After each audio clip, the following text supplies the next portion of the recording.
OpGCD with an Appalachian grin. Adventures and shenanigans, we're diving right in. Howdy, folks. Stay dangerous, America.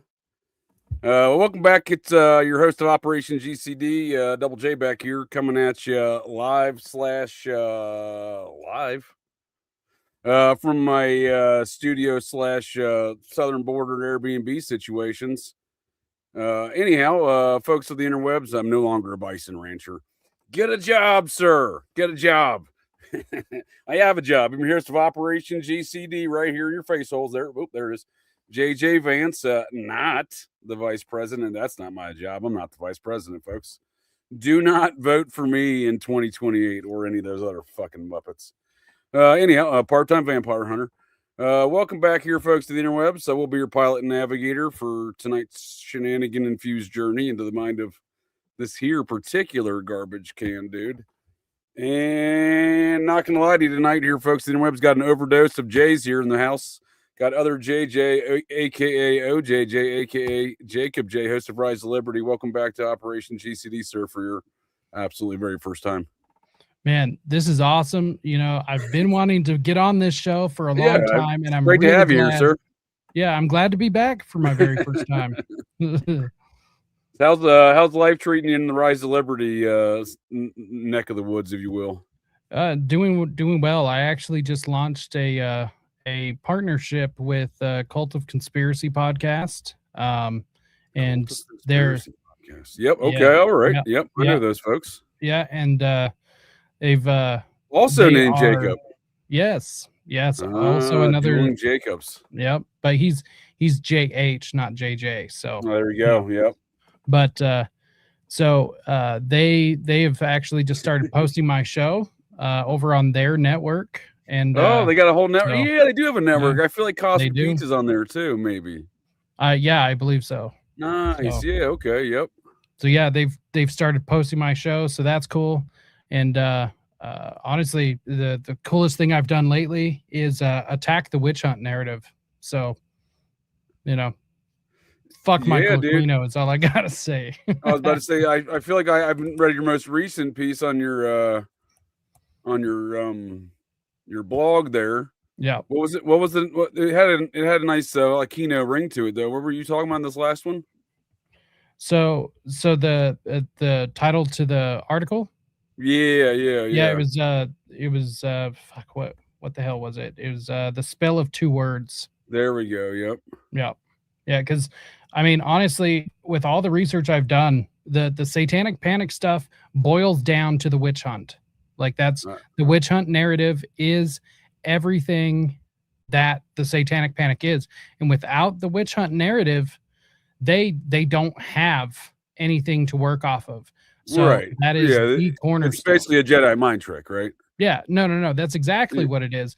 And they basically use like sociology or sociological understandings of people's desire to be part of the group and to not be an outcast. And they use that, manipulate it in order to force people to fit in. Like that's basically what it is. And then it just gets repeated. Yeah, it's a battle of semantics, right? That's what they seek to have with folks. It's not a battle of discussion on facts, but a battle on semantics. Well, and they use fear because nobody wants to be an outcast, right? Like nobody wants to be the weird kid, right? Right. I mean, it doesn't work on me, but it does work on some people. So they use that. It's an effective mind control. I mean, the whole, that's where we're kind of hammered into folks' brain holes, at least in public schools in America, right? Through this whole herd mentality, right? You're getting in line, you're doing the same activities, you stay with the herd kind of deal, right?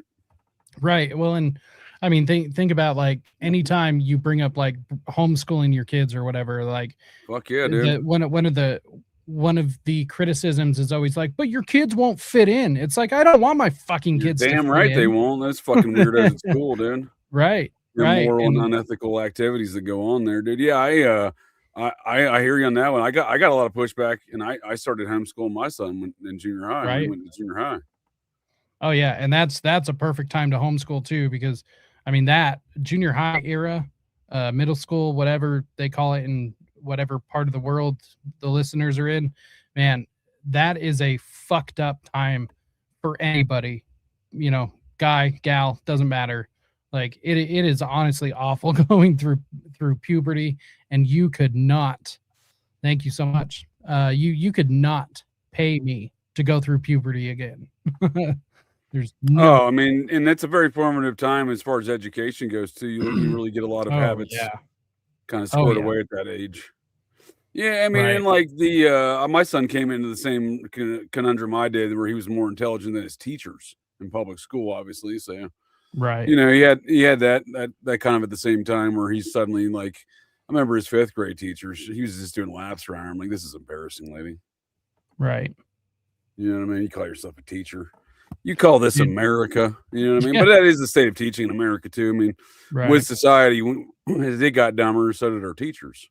Right. Right. And I mean, it literally is indoctrination.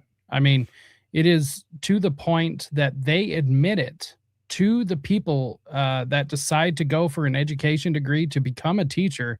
They tell you flat out that the U.S. government decides what is going to be taught, which how the fuck is that not just blatant propaganda? Because it is, So, I mean, they're not even hiding it anymore. Well, yeah, and if you look at the testing scores of standardized testing, collegiate testing, ACTs, SAT type of deals, it's the teachers that score the lowest. Right. Well, I mean, they're not. Talk about talk about trying to force everyone into a box. It's standardized testing. Get the fuck out of here. And then on top of that, when the state takes over control of education, then everything is standardized, because the way that the state works is that, once a change is made, it's made across the board, because otherwise, there's no equality technically. So that's why, all laws apply to everybody equally, or at least they should. Well, also when everyone started, everything gets pretty standard that way too, and everyone's dumbed down enough, right? Like when there's a new low bar that's continually set to to where the point where it's the new low bar now is just like, if you can read above a 5th grade level, like graduating high school, then like that's good. But like, is it good? Like they just California's lowering the grades, for example, right? Right. Well, and a couple of years ago, the state of Oregon removed the requirement to be able to pass a reading test. Well, yeah, dude, that's obviously racist. Test. Reading's obviously racist. Jake. I don't understand. I don't understand how you're arguing otherwise. Same with that's kind of the approach folks have with these subjects, though, right? Like, obviously that's the case. We had to get rid of it. Reading's racist. Yeah, of course. And if you have, if the Muppet world we live in, though, sir, is if you have an opinion opposite the reading's racist, then you're the Looney Tune, apparranly, right? Right, you know what I mean? And you're the outcast, right? Like it's crazy. We have literally demonized intelligence or asking questions. And it's like, you don't even have to not believe the official narrative. Like, fine, you hear the evidence, whatever, you decide that that's what you believe, whatever. At least being able to ask a question is, that should never be demonized, and it has been. Yeah, I'd say if I can give Trump any sort of accolades for anything he's done, is this war against centralized systems such as the Federal Reserve, which he obviously is not a big fan of, right? Because they bankrupted him in the 90s. Many folks don't realize that. They cut him off from doing any sort of credit, so thus he had to go over and bank with Deutsche Bank.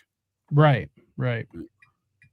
But he also hates the Department of Education, and that's what folks are like. Oh, he put a little WWF lady in charge of the Department of Education. Well, yeah, because that's how highly he thinks of it.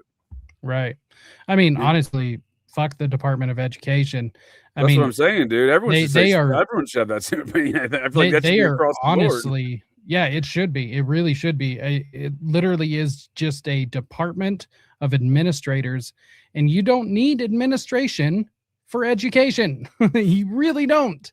And I think the metric is pretty demonstrable, is it's not done anyone any favors. Right. Exactly. And what was that? Oh, I can't remember the author's name. John Taylor Gatto. Yes. Yeah. Wrote Dumbing Down America. Yeah. Or are you talking about Charlotte Iserbyt? No, Gatto. Yeah. They both. She worked for the Reagan. She had a very similar book. I don't remember her book. Go ahead, sir. Right. Just that Gatto, I mean, flat out proved that they were intentionally dumbing people down. I mean, the information's there. And he was in it's New York. being What? hidden. He was what, a New York teacher of the year or some shit like that. Yeah. At one point, I mean, he was at the top of his game, which is crazy because, I mean, when the state runs everything, there's no room for competition. So shit teachers are able to keep their jobs because shit teachers get paid the same as the really good teachers. There's no incentive when the state runs anything at all. There is zero incentive for excellence or to be able to move up or anything because it's not rewarded. And that's how everything in life works, is off of incentive. Oh, for sure, dude. Or the disincentivization of certain activities, right? 100%. Through, whatever kind of measures. Right. Yeah, I mean, that is I don't think it's a foreign concept. I think it's one that's intentionally ignored, right? Like America and its education system and its general population, the old weights. Like, you just walk around, dude, there's so many old weights everywhere now, dude. Like, sometimes I just laugh to myself when I see big old fat people in public. I'm just like, oh wait. Because I'm just like, that didn't even exist even 30 years ago, really, Right. Not Exactly. not that many old weights. Right. Yeah, I agree. It's just an interesting world we live in, honestly. The 90s were great. Maybe not for it was everyone. Peak neon season, right? Everything was neon in the 90s. I'm not sure. I certainly had its moments, but right.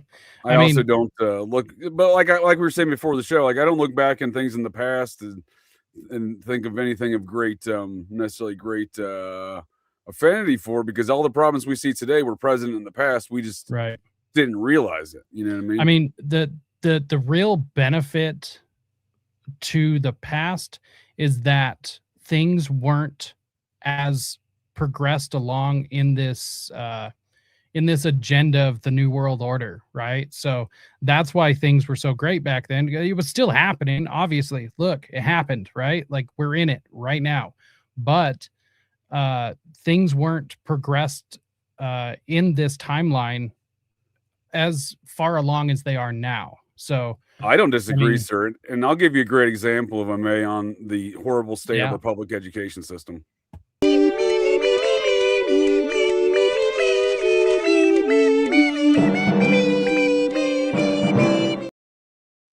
The abysmal state of our public education system. Welcome to the conversation on our channel, you fucking Muppet. Tell the rest of your Muppet friends that like me to go fuck themselves. They're Muppet. Yeah, we do not have the finest education system in the world. I mean, just the very fact that we have a Prussian education model is totally meant to basically turn out factory workers, which I guess was great, in the Industrial Revolution, but for sure, it doesn't work. It doesn't work now. It's basically prison. It's prison for kids. You leave your kids with a government employee for 8 hours a day in the most formative years that they're ever going to have. I mean, by the time a child is 8 years old, who they are as a fundamental person is already formed. That's it. There's no going back. That's who they are. And then you just decide to give your most precious commodity off to a government employee. Like, I never agreed with it, sir. And when my son was very young, I was always involved whenever I could be in his education, parent-teacher conferences, field trips. I would schedule my schedule around his field trips and stuff like that when he was in school, because I didn't like handing them off to no one, dude. I didn't trust anyone there. I didn't trust their values, anything else like that. The idea that you have to subvert your own household values by sending your children to the public school system is fundamentally lost on me. 100%. It's not like a lack of information. There's not any amount of like, I've had these kind of conversations with, like, school principals. I'm like, nah, dude, your system sucks. I'm taking my kid out of your school, and they get offended by it. I'm like, look, dude, no offense, but you need more education. You know what I mean? Like, you know what I mean? No kidding. You can't tell them that because I just disagree with their fundamental aspect of their whole operation, quite honestly. Yeah. No, totally. I totally rejected school at a certain point. I actually had a school counselor tell me that I had to do something, And just because of my very nature, and then, of course, this isn't, something I'm necessarily proud of, but I basically told her, fuck you. No, I don't. I don't have to do anything. Like, she could have reached me a lot better if she would have just like explained to me, like, this is actually why you should do this, Right. instead of right. being like, we're going to force you to do it, as like, that you can't do that with me. It's going to work in the opposite direction almost every time. Well, I remember those kind of situations when I went through like my junior year of high school or whatever, there where the guidance counselor starts to, oh, you gotta choose your future. Like, look, that's the pot calling the kettle black. You're a fucking high school guidance counselor. Right, Don't be judging me first and foremost. You know what I mean? Like, right. I never got along in those environments because I was like, I got enough credits to graduate right now. What's keep me in your all stupid building in the first place? And then I got you judging me there, guidance counselor. Okay. Right. You've gone far. You've done well in life. You're a fucking high school guidance counselor. Yeah, It just turned exactly. into a roast of the high school guidance counselor or principal, dude. And in one of those roasts, I found out my assistant principal was a Vietnam vet with some PTSD issues because he went fucking nuts on me, dude. But like, I just didn't care, dude, because I thought all the conversations were just dumb on their face, and I had no problem telling them that. Because right. what value is a high school guidance counselor doing other than checking a box in their little system? I mean, that's got to be the most worthless position in the school, right? No offense to guidance counselors, generally speaking, but I feel like that wasn't your first option in life. You know what I mean? No. Like, that's not how. Well, and here's the thing. It's like, shouldn't the teachers also be guiding them anyways? Like, there should be no purpose for a guidance counselor, because like collectively the teachers, and then more specifically the parents, should be guiding them in the direction that they want to go. And you also do this by encouraging your child to try different things. And also, if they don't like something, let them give it up. Not everything, but they've got to give some things up. They got to try things. Well, How are that's you not ever a going to concept that's know? taught to many children anymore. Failure. No, hell no.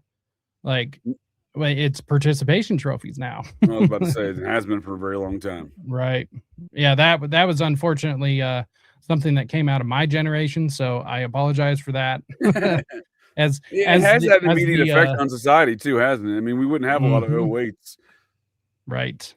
If there was, a large degree of personal accountability and understanding of failure and then recovering from failure. Right. Well, and honestly, the benefit to failure, because like it's so cliche, but how many times did Edison invent the light bulb? Like, he only did it once, but found out like 100, or how many ever ways to fail at making a light bulb? That's like what they say, right? Right. I mean, whether he did or not, honestly, he's kind of a piece of shit that stole everything. But I assume everybody's a piece of shit that stole everything. That's kind of where I'm at. Anyone that works in a patent office is a fucking thief. Well, didn't Einstein work in a patent office? Yes, he did. Yes, he did. Yes, he did. And I'm pretty sure he did steal the theory of relativity. I'm pretty sure that was stolen. So at the very least, to be charitable to him, he wasn't the first person to come up with it. So there is that. It's hard to believe that there's a lot of ethics in anything involved in our society, Right. given the way we see things unravel. Oh no, we have totally been demoralized and just deconstructed as a civilization. And honestly, I think it's a lot of different forces working on it all at once. It's like this satanic element, but it is definitely the communists on a certain level. But have you met a Satanist? I know you used to be a former Satanist, sir. So have you ever met a Satanist that's not a commie? Yeah. Oh yeah. There are a community. I know a lot of them like to claim they're libertarians, but when I see them espouse these values, I don't find them to be very libertarian. They're more socialist or communist. So I mean, once again, you've also got to remember, Satanists will pretend to be things that they're not. They're great chameleons. So, but actually, a lot of Satanists that I knew were hardcore conservatives, like hardcore. So because the whole Nazi thing, although I don't believe that the right wing is actually, or let me rephrase that. I don't believe that Nazism is right wing. I actually believe that's left wing. But lots of people argue with me on that. It's just big government. I understand. I've argued with a lot of folks left-wing. on it, dude. I try to tell them it's in the name, right? Like, let's start there. What's the name? Yeah. Socialists. Okay, so do Right, they pervert right. this name? Because then you start unpacking their ideals, and they all seem like socialist ideals. Right. And Hitler was a tree hugging fucking hippie, dude. Kind of Right. Greenpeace kind of hippie. I mean, Dude, you know, he was a beatnik. He was a total bohemian fucking there you go, piece bohemian. of shit There you go. beatnik. You know, like he was what we would call a libertine, right? Or a libertine. He's a libertine, or was a libertine. And then, you know, he got the funding from the Rockefellers and, you know, other special interest, and then he, you know, was basically forced into power, although he thought he was doing it by himself. But yeah, no, he was a total bohemian beatnik. I mean, he was an artist in the fucking 30s, you know? Like, you know, that's again, crazy. like to the idea of like there's a greater time in the past before we're in our shit show of panopticon fucking tyrannical nonsense like we are today. But like, I'm of the opinion we always were, it's just more our face now. Right. Like these control mechanisms in our world have always been there, be it political, social, etc. 100%. And we're just now seeing it though for the first time. Right. Exactly. I think, you know, monarchs for thousands of years have behaved the same way that the U.S. government is behaving now. It's just that the U.S. government is the largest government and one of the most powerful in the world that have ever existed. And so it's the scale has changed on certain things, but the methods have all stayed the same. I mean, the first mentions of like mind control are in the Book of the Dead from ancient Egypt, right? So it's like, you know, this is so the best quote I ever heard was actually from an old hippie. The only hippie couple I have ever liked, ever respected, or ever loved, because, you know, I was really close friends with him. He was an older, like real hippie. But he told me one time that for everything that changes, just as much stays the same. And that's like the truest thing I've ever heard, because things do change. History rhymes. It doesn't repeat itself. It rhymes, but there's also nothing new under the sun. Right. So it's like, I agree. And I think languages change and everything stays exactly the same. Yes. Yeah. Well, if you control the language, you control the mind. And so language is definitely going to change. And then you have the authorities like Webster, you know. Webster tells us what words are. So, well, I mean, that's a big part of the control system is controlling these definitions of words, which is why we see like, you know, that's a major part of like, you know, the cultural commie shit that we get going on now with all the different genders and the what is it or is not an accepted word and whatnot. Right. Exactly. And what again, that's all satanic to me, right? Like that all seems very satanic. It is. I mean, mind just control. Redefining a word seems satanic, right? Like it is subverting shit. 100%. Well, that's what I liked about your thing calling it the spell of two words, because I think it is a magical spell of sorts in which to redescribe words and then to paint these pictures in a non-objective fashion. Right. Well, and that's exactly what it is. So if anyone's curious, this is magic. The witch hunt narrative, being able to manipulate on a mass scale people, like the entire country's conversation was changed by these two words, witch hunt, right? That's fucking magic, dude. That is it magic. Has the same effect of calling like a conspiracy theory, right? Like that's a witch hunt. That's 100%. A conspiracy theory. Yeah, 100%. Although it works the exact same. The only difference is the packaging, basically. So it's like the difference between like a Reese's and a Reese's king size or whatever, you know. It's the packaging is just different. Oh wait, but it's I'll the take same a king size Reese's, sir. Same. But it is the same mechanism. It's because if you're a conspiracy theorist, right, you're an outsider, you're an outcast or whatever, and they use that to manipulate us because fundamentally, like in our lizard brain, in our caveman brain, it says that if we are outside of the community, then we will die, right? So they use that against us, in order to force people to comply. And there's certainly not the ash ostracizing experiment. folks from even like a workplace environment, dude. Like you know, you go from like, you know, I'm sure you've gone from like a workplace environment, like you don't ever talk to those people again, even if they were your friends in that time, because you know, there's obviously you know, that's the connecting principle is you work with these people and then you don't talk to them again. That's what I'm saying. Like the idea of ostracizing someone from an environment like that without their, you know, consent and whatever, for whatever reason. I mean, that is you're an outcast for sure, dude. That's a big fear for folks. Oh yeah. Yeah. I mean, and I get it too, you know. I don't necessarily want, well, first of all, I never wanted to be a conspiracy theorist or whatever. Right. Like this, like I kind of I was getting at with the guidance counselors. This isn't the role that you really set. Like I didn't set out to be a garbage can dude necessarily. I was born a garbage can dude, sir. Yeah, and hunting vampires and shit. Yeah, like that's just my mission in life. You got to accept it, right? Dude, I wish I was wrong about all of the SRA stuff and the mind control stuff. I wish I was wrong. I really do. Fuck yeah. But I'm just not, and I have to accept I wish I was wrong about guidance counselors. You know, I'm starting to think RR channel might be a guidance counselor, or at least was. You're right, sir. He's born a guidance counselor. That RR channel. No, I get what you mean though. Like, you know, it is the unfortunate state of affairs with understanding these things is understanding the world, you know, how the machinations are, right? And where you don't, then you understand, like, I don't want it to be like this, but you have no control over it, right? You know, right?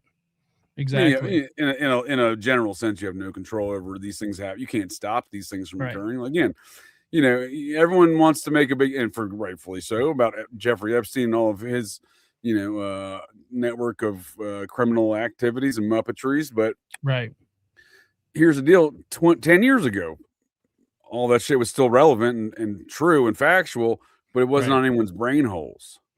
Right. You know what I mean? And everyone, that's kind of what I mean by, like, everyone wants to look and be like, oh, this was a fantastic time frame before the fucking cell phones or smartphone, whatever. And I mean, but really, was it? Yeah.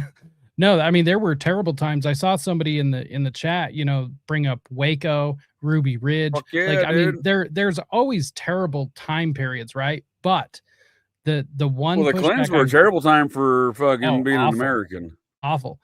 Yeah. And honestly, as much as I love 90s cartoons, like, because they are my favorite, and I have you know, no other love for any newer cartoons, but I genuinely believe the 90s cartoons, specifically 90s programming for kids, there was a specific mind control quality to it. Because if you notice, back in the 90s, what are we talking here? Okay, so what I'm talking about specifically is, like, if you look at Ren and Stimpy is the perfect example. Ren and Stimpy, okay. I'm vaguely familiar with that show. Right. Or SpongeBob SquarePants is another one. Oh, I know SpongeBob. My son was addicted to that show. I mean, I love the first 3 seasons. Honestly, they're great. But when did it come out? Like 97? I think it was a little 99. bit. I think I was in the Air Force already when it came out. Yeah, it was 99 when it first came out.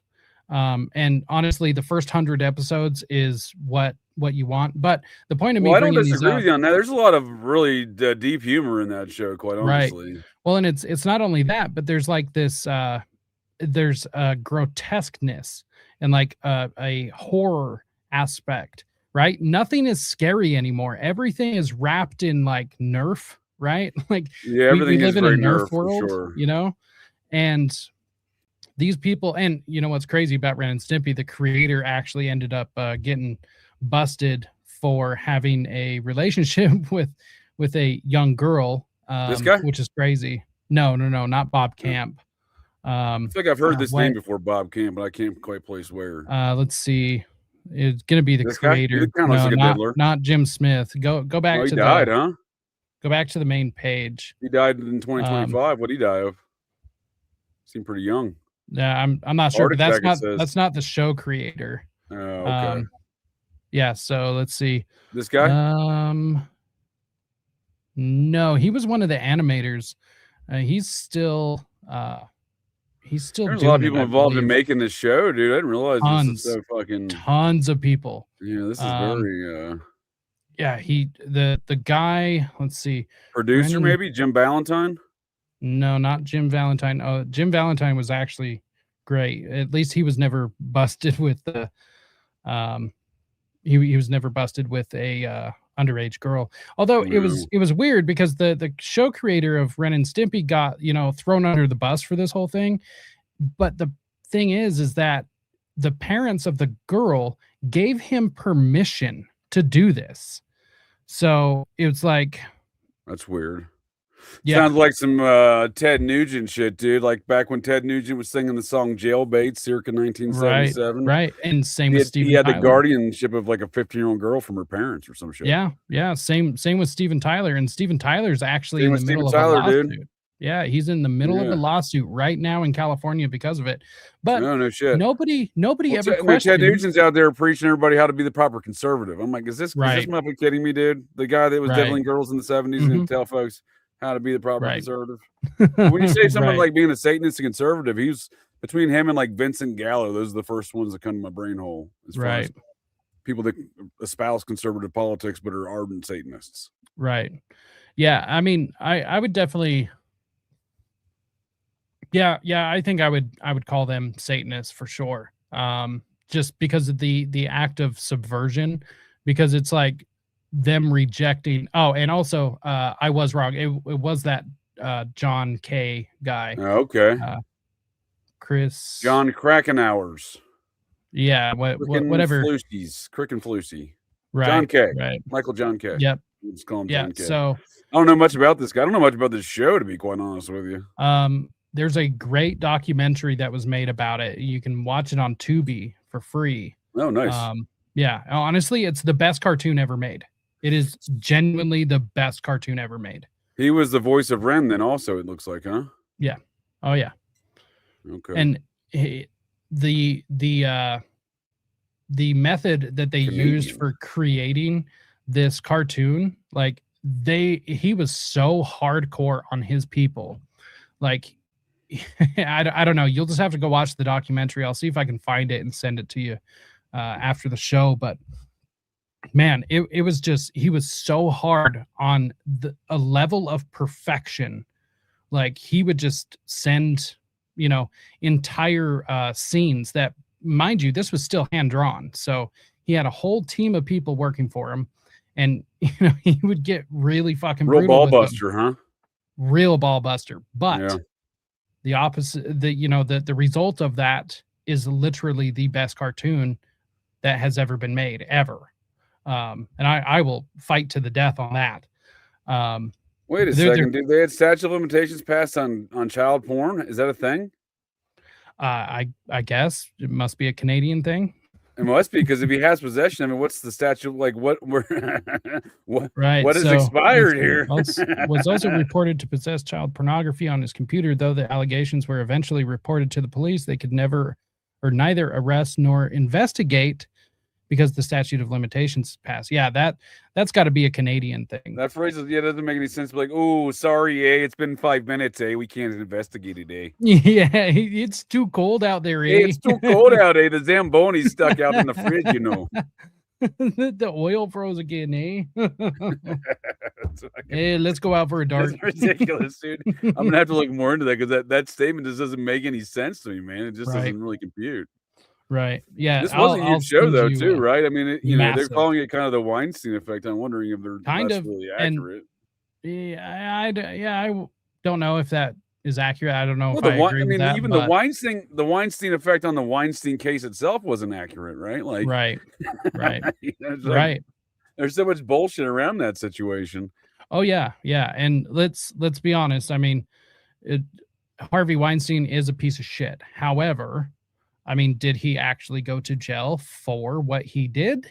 Or did he go to jail because the people at the top wanted him to go to jail? I think it's the latter, right? Well, I think his catalog, I think, went to some interesting parties in the Miramax catalog. So I think part of it is the rights to this shit, right? The money, right?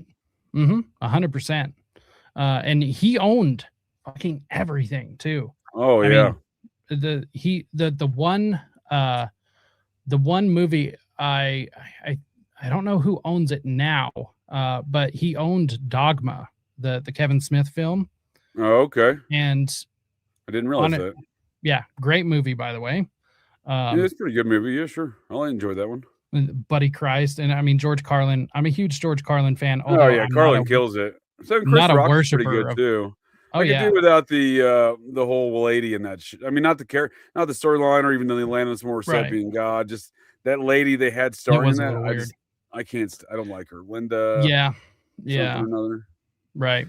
Fiorini or something. Didn't they try to make her like a real big thing for a minute in the 90s? Yeah, late 90s, early 2000s, I believe.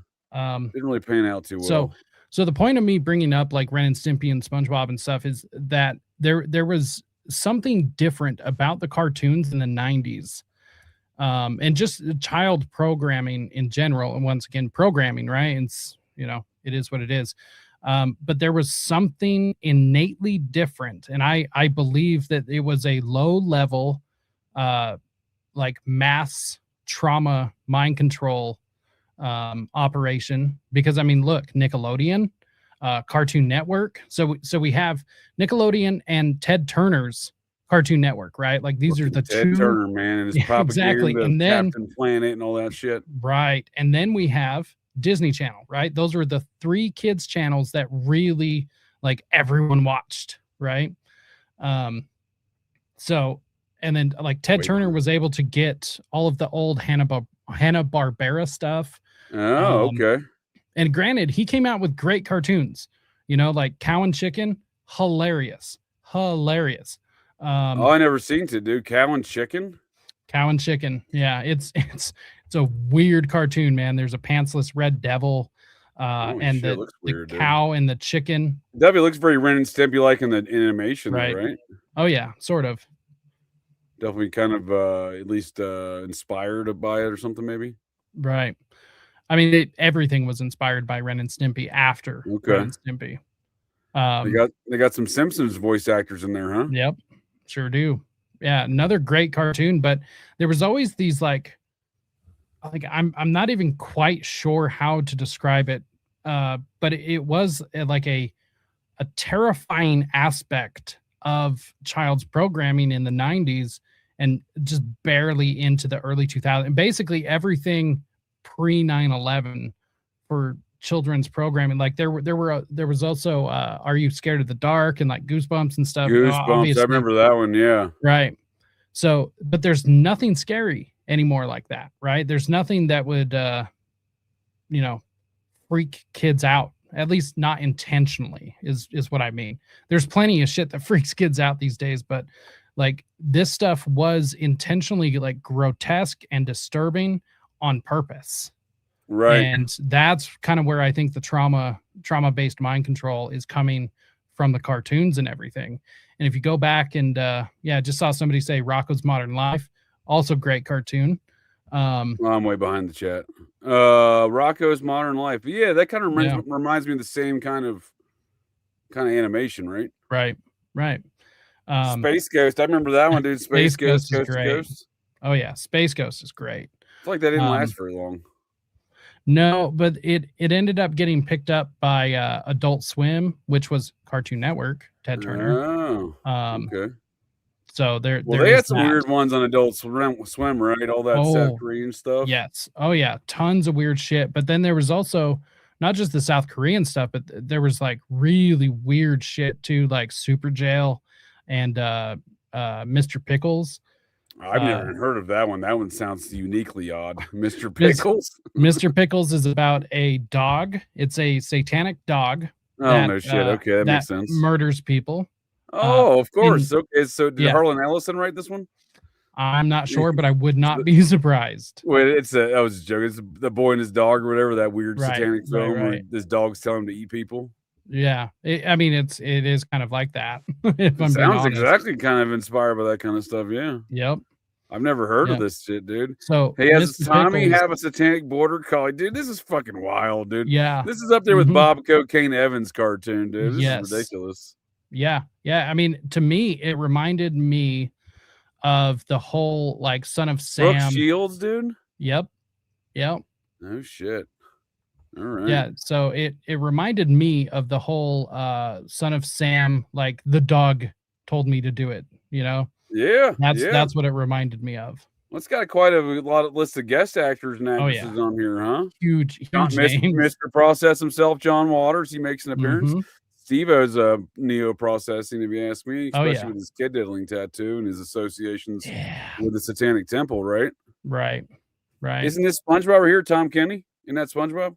Tom voice of Kenny. SpongeBob, Yeah, maybe? yeah, that's the voice of Yep. SpongeBob. Yep. Yep. Yeah, the Bob only Bergen, one who's that? Bob the Bergen.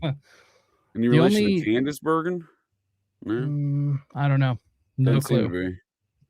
Um I thought they said Sean Connery for a second. Get the fuck out of here. It's wild, dude. I've never heard of this show, Yeah. man. Yeah, dude. Mr. Pickles is Rob wild. Zombie, dude. Mm-hmm. Which Henry Rollins. I swear, fuck Henry Rollins. shit, He's dude. a fed. Henry Rollins is a fucking fed. Yeah, I think he's also a Satanist, dude. Yeah, I could probably get behind that for sure. Yeah. And honestly, Black Flag fucking sucks. Yeah, I don't know. I can't say I've ever enjoyed any of their music. I mean, I teach No. their own, but it And doesn't seem I like love- good music to me. I love punk music. Always have. But Black Flag fucking sucks. Yeah, I can't say I've enjoyed that kind of punk music. No. Because what it is, like that kind of punk music is like rich kids from Washington, D.C., right? Like, which is why I don't like Bad Brains. That's precisely. Yeah. The rich kids of the military industrial complex doing punk music. 100%. 100%. And I mean, if you just look at what Henry Rollins has done over his career, and he's clearly a fucking fed. Yeah, dude, I had no idea that Weinstein even owned this one. Huh? I do like the Dogmas. The boardroom scene is potentially my favorite one. Right. And Yeah, it's a great movie. I got that clip right here. Oh, dude, this scene I remember specifically cracking me up. Mr. Bray Oh yeah. found his gay son. Very compassionate. Yeah. I mean, this should be going on in every boardroom across America, in my opinion. Right. The sale of her home to buy an Oriental rug for himself. Mr. Barker flew to Thailand on the company account to have sex with an 11-year-old boy. I feel like you can walk into any boardroom in America and drop that same line, dude. Oh yeah. One of the members of that board has had sex with an 11-year-old boy. Right. It's the state of corporations in America. 100%. 100%. Yeah, dude, I can't believe they made a satanic dog cartoon, dude. No, that's what I'm saying. They get pretty wild with some of that stuff, dude. Yeah, it is a wild cartoon. Like, and I greenlight enjoyed something it, like that, right? You know what I mean? Right. It's called an animated slasher sitcom. I mean, just the idea of that, dude. Speaking of which, let me see if I can find this real quick. So, did you know about Ralph Underwager from the False Memory Syndrome Foundation? Yeah, I mean the name sounds familiar. He's the guy that gave a interview to that pedophile magazine Pedika.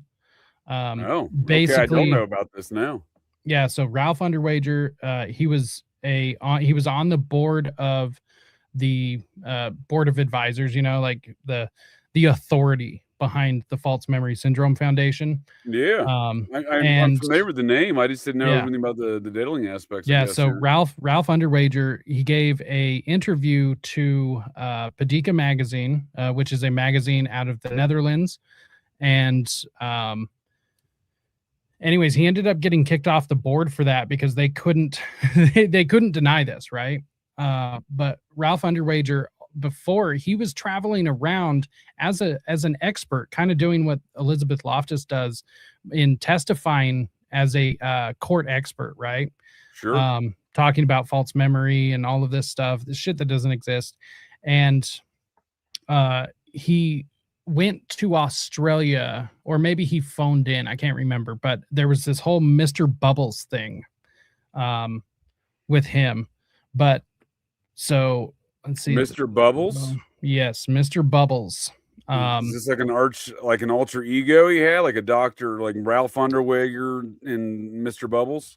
Let's see. Well, hold on, just Mr. Bubble. So Robot Chicken, actually did. So Mr. Bubbles was actually Robot the Chicken. guy. That's what I was thinking of. That was Seth Green's, Yes. right? Yeah, What about- pedophile. Yeah, right.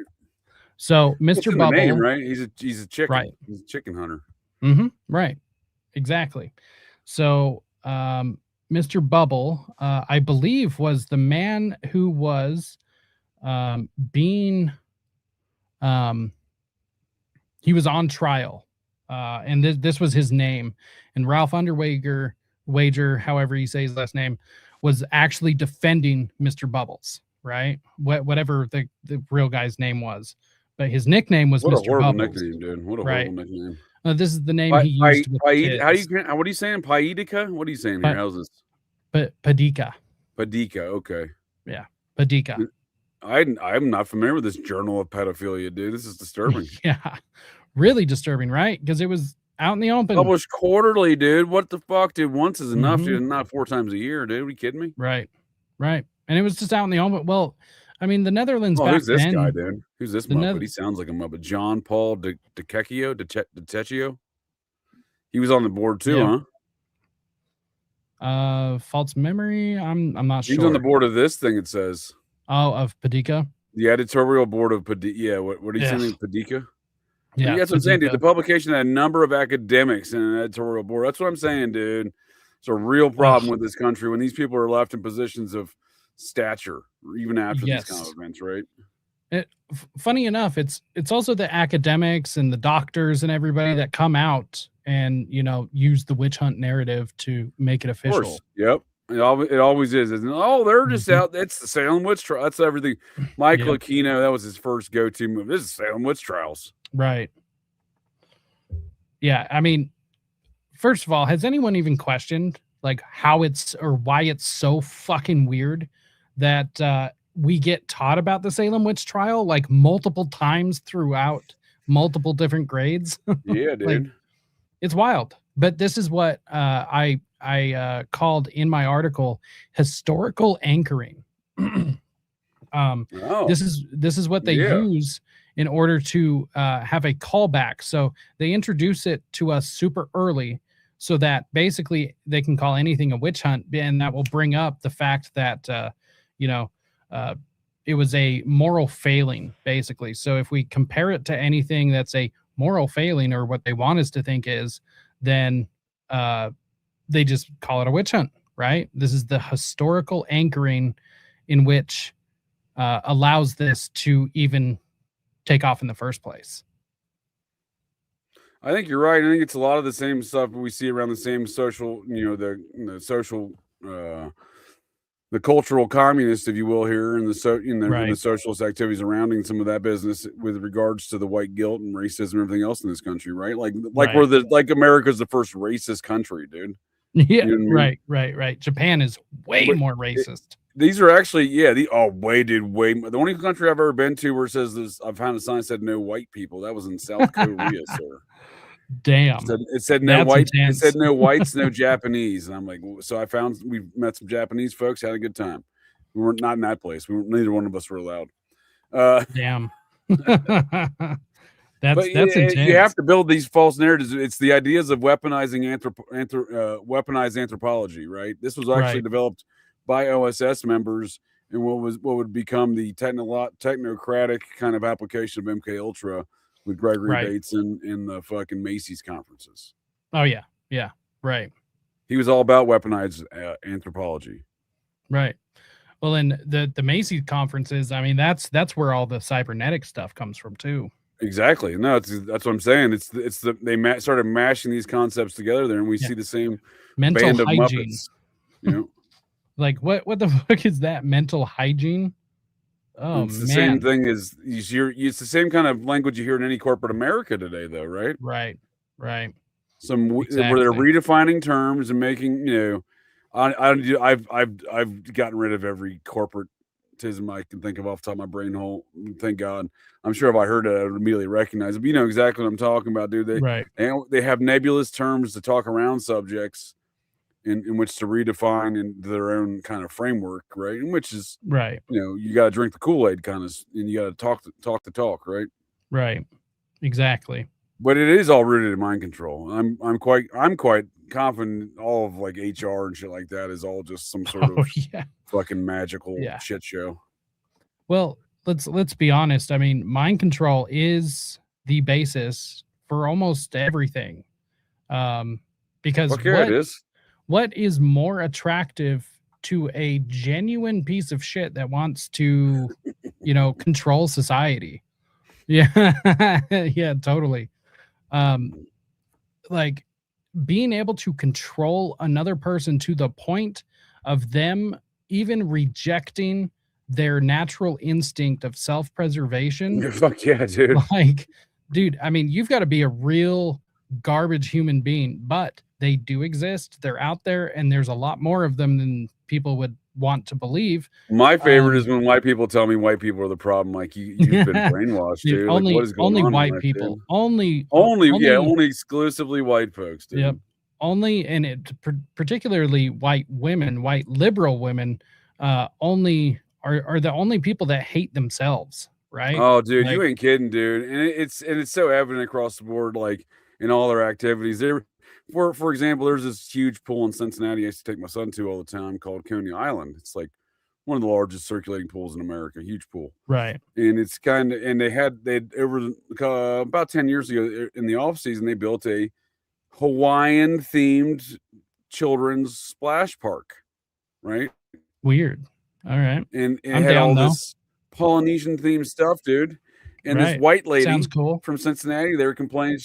She said, this crazy white liberal lady said that there's misappropriation of fucking, culture and shit. And they shut it down, dude. They took it all the way to the tiki Polynesian stuff, dude. Dude, first of all, fuck that, because I like these cultures and I want to. Well, why wouldn't that be celebrating it? Why would it be reappropriating? Right? Why wouldn't it be a celebration of it? It seemed like a celebration. Right. You know what I mean? Right. Well, and honestly, every single person is a negative thing from the beginning. Is my question. Well, it's from their standpoint, it's because the people whose traditions they are not the ones doing it, and so therefore it makes it bad because white people are trying to like whitewash it, basically, right? Like that's the claim, right? That was the claim about the Redskins changing their name to whatever the fuck they call themselves now. Right. I mean, but it's the same concepts that the Satanists employ across their witch hunt narratives. Is these ideas of it's manipulative. It is. It creates an hysteric mindset across everyone. Where you even hear the idea that people get weaponized by it, right. And I mean, this is one of the multi-pronged attacks, right? Because it's not going to work on everyone. But they do this on the conservative side too, right? Like it at least they tried with James Lindsay and the whole woke right or whatever, I know that name. Why do I know that name? James Lindsay. James Lindsay was, or I don't know, he was a former liberal, and he got popular for like coming out against like woke politics and stuff. Okay. I mean, he does good work as far as that goes. Like explaining like what wokeism is, explaining what DEI is and stuff. Like he did great. Yeah. he's a mall ninja, like Huggy Bear said. The name sounds vaguely familiar, but I can't quite place why. He's honestly just like I don't know. It doesn't really matter, honestly, but he tried this whole approach of the woke right, people who aren't actually right wing. Okay. And it basically like if you criticize Trump or whatever, like all of a sudden you're woke right. Like, oh, you see, there's just no criticism. It's a dogmatic principle. Then kind of, yeah. At least that's what they tried. It didn't take off at all. It didn't work. Okay. It sounds retarded, so I'm glad it didn't take off. It sounds really retarded. Very retarded. Like it was so retarded because woke right. What? And it was literally just people that were talking about, for instance, what was the big thing?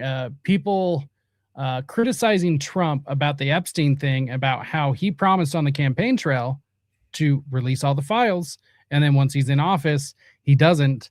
And then anyone that criticizes that is woke right. Which is ridiculous because they did more than just not release files. They've danced around Right. binders. They've And claimed they're destroyed releasing files. files. It's been a real shit show. So like that sounds like a very retarded take on all of that. Anyway. Right. Yeah. Right. Exactly. Yeah. But I mean, they do this on the right, or at least they have been, because everything comes in waves, right? Like not everything is constant. Even on the left, like it's not constant. Woke is kind of sleeping right now. It's still there. Didn't go anywhere. The right did not defeat it. I haven't really seen much of a product of anything, of it Right. being defeated, right? Like there's still the ideas are still, they're still boiling underneath the surface of many aspects of our society. Oh, 100%. No, 100%. Well, I don't think much is like as much as everyone wants to say, like, I do think there's a lot of wheels in motion, so to speak, but like it really hasn't much changed. Nothing's really getting better. I don't think the economy, there's not an aspect of America that I can say is better now than it was even 5 years ago. And I think it's in every respect worse. Yeah, no, I think things are totally getting worse. I mean, I heard the other day, I heard a clip from Trump. It was two quotes spliced together. Somebody asked him on the campaign trail about like affordability, and he's talking about, oh, make America affordable again. And then a recent quote where he said that he doesn't think about Americans' financial health at all. I saw that. Yeah, that's not that's not a favorable thing to say. Like, cocaine's wow, a hell of a dude. drug, Apparently. And honestly, like I appreciate his candor, and like on that hand, I'm like, well, I mean, he's honest, sort of. It's like he doesn't give a shit about us. At least he says it. I mean, he's, I don't disbelieve him. You know what I mean? Yeah, right. I think he is being honest. Right. I also think it's interesting the dynamic that I've been talking about for a couple of years now. It seems to be playing out continually. I'm not not trying to toot my own horn here, sir, but here at Operation GCD, I like to call them how's it sees them. And when JD Vance, my kinfolk there, I'm not the vice president. Just want to point that out here. I was not involved in this. He was over there on the Iranistan fucking convoy of diplomacy, and Trump started calling him out over there to basically spoil any discussions of diplomacy, right? Right. And I'm like, well, that makes a lot of sense to me because they're not on the same team, right? Like Trump operates in a manner in which keep your enemies, he very much does subscribe to the art of war. Like that is the way he lives his life. And he obviously is picking his enemies to be closer than his friends are when he selected JD Vance. Right. Before the Butler rally. Right. That wasn't really so. Had there been, I think there's a lot to be said of what went on at the Butler rally. I do think there was multiple operations in play at one time, right? It wasn't just one operation. So, in doing that, I think the one faction that is backing JD Vance, they did in fact think that Trump might be killed that day, because then that would have put Vance as the president on the ticket, because they wouldn't have had any other choice. They definitely wanted him gone. I mean, I think he's got a lot of enemies. I think he's got a lot of enemies because he does whatever the fuck he wants to, right? Right. I mean, it's not always like a altruistic situation that people, that's hard for folks to understand.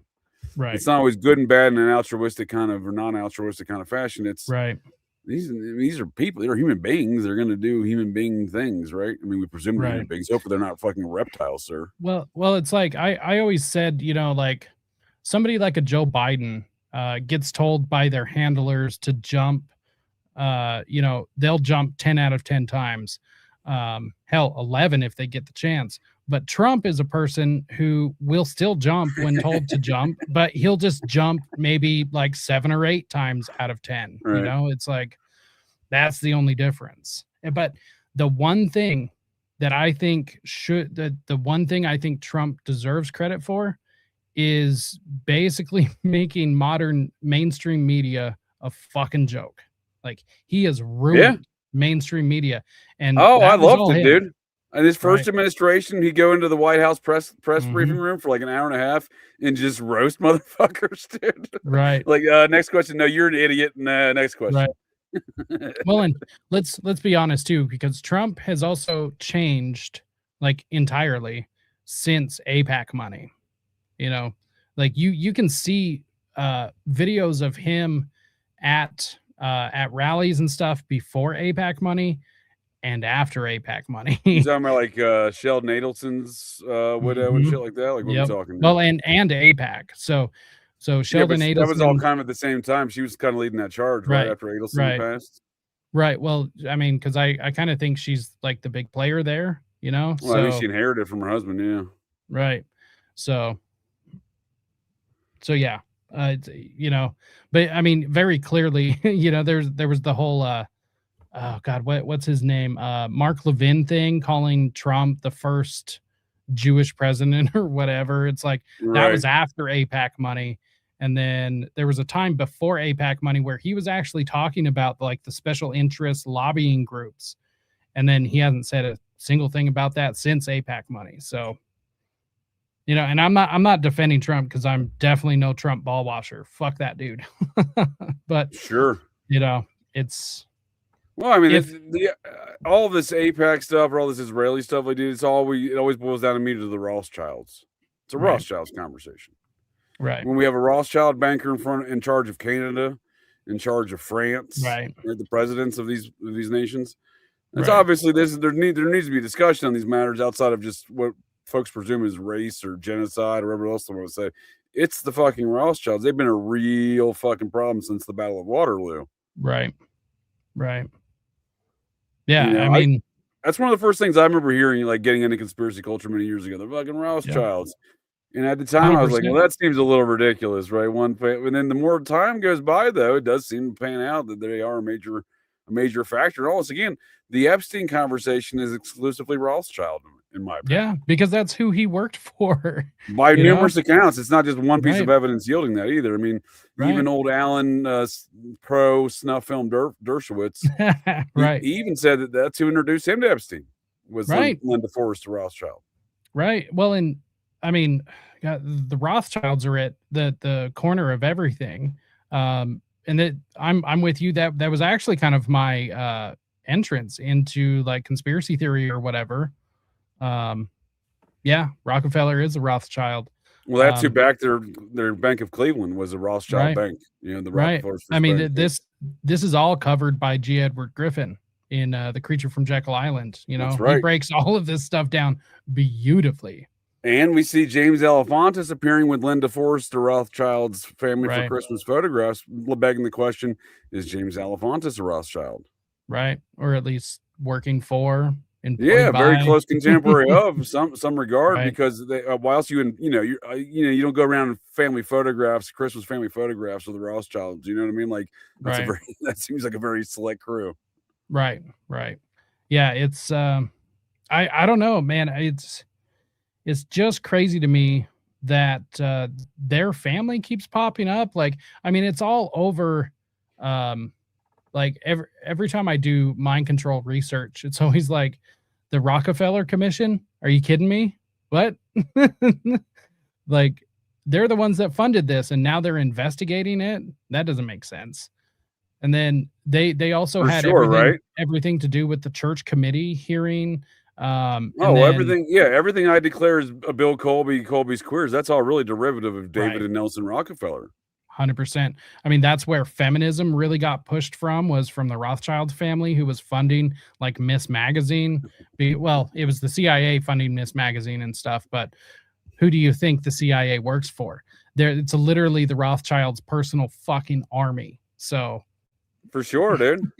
You know, it's like, and this lady used to feel comfortable going on TV to promote Hillary Clinton. This was the Clintons' like big supporter. This is again how Epstein met the Clintons and apparently met, allegedly, and apparently this is according to Dershowitz how he met Epstein, Right. but she's apparently she's an American. She married Sir Evelyn Robert Adrian de Rothschild, right? Right. So that's but so she's apparently crazy. inherited his franchise of the family business. Right. Right. Well, that's one of the biggest things that intrigued me about all that Candace Owens business with the French quote unquote first ladies, because Right. I honestly think she's just shit coating other folks' work, because like there's that Xavier Broussard fellow that she was always quoting all of his research and then Right. and doing all that genealogy in the family tree. And not only did it seem like, as yielded by that Broussard fellow's work, that not only was that a dude, like that's the Brigitte is obviously the Yeah. mother Brigitte / brother, Macron. father, husband, wife of Emmanuel Macron, but they're both part of this chocolatier family that seems to be a secret branch of the Rothschilds, according to Right. everything I've seen. That seems to pan out on that. Well, I mean, all roads lead back to Rothschilds, like they just seem to be, And that's who backed George Soros. He's another Rothschild agent. I mean, who do you think the Vatican answers to? Right. It seems that way, right? Also, why is it that we never see or hear them in the news ever about anything, even good things? Like, they just don't get talked about. Well, I would agree with you, sir. They're the ones really behind everything. They're the wealthiest nation on the planet. Right. And I mean, they tell the other rich people what to do. Yeah, they have their own seat at the UN, dude. I mean, folks, like to just kind of. I can't even imagine. I can't even imagine that amount of power. Where do you think the one China policy comes from? I don't think it's China. Well, that's who was able to get Mao in. That's who funded his book. Mao's Little Red Book or whatever. Sure. Where do you think he got the money to publish it? It makes sense to me, man. Rothschilds. The intersection of that activity and that wealth is certainly going to take you far in this world when they own all the central banks. Well, and it's a huge family too, right? I mean, there are Rothschilds that aren't technically Rothschilds just because they aren't in the family, right? Oh. We're not talking about that guy who claimed to be a Rothschild in Laurel Canyon, are we? Wouldn't that guy? The guy who mysteriously died in his house. No, yeah. he was a Rothschild, which I think is what makes his death even more mysterious. Oh no, I tracked down his. He changed his name to Rothschild. Did he? Yeah, okay, his name was Rothschild, but he did change it. What was the biggest thing I thought was interesting there was he was definitely connected to wealth, though. There was evidence of that, right? Of some regard, he was getting money from somewhere. And if I found out, was he married in? Well, I found out. I think it was one of the heirs to one of the rental car companies, like Hertz. Here we go. Budget. Here we go.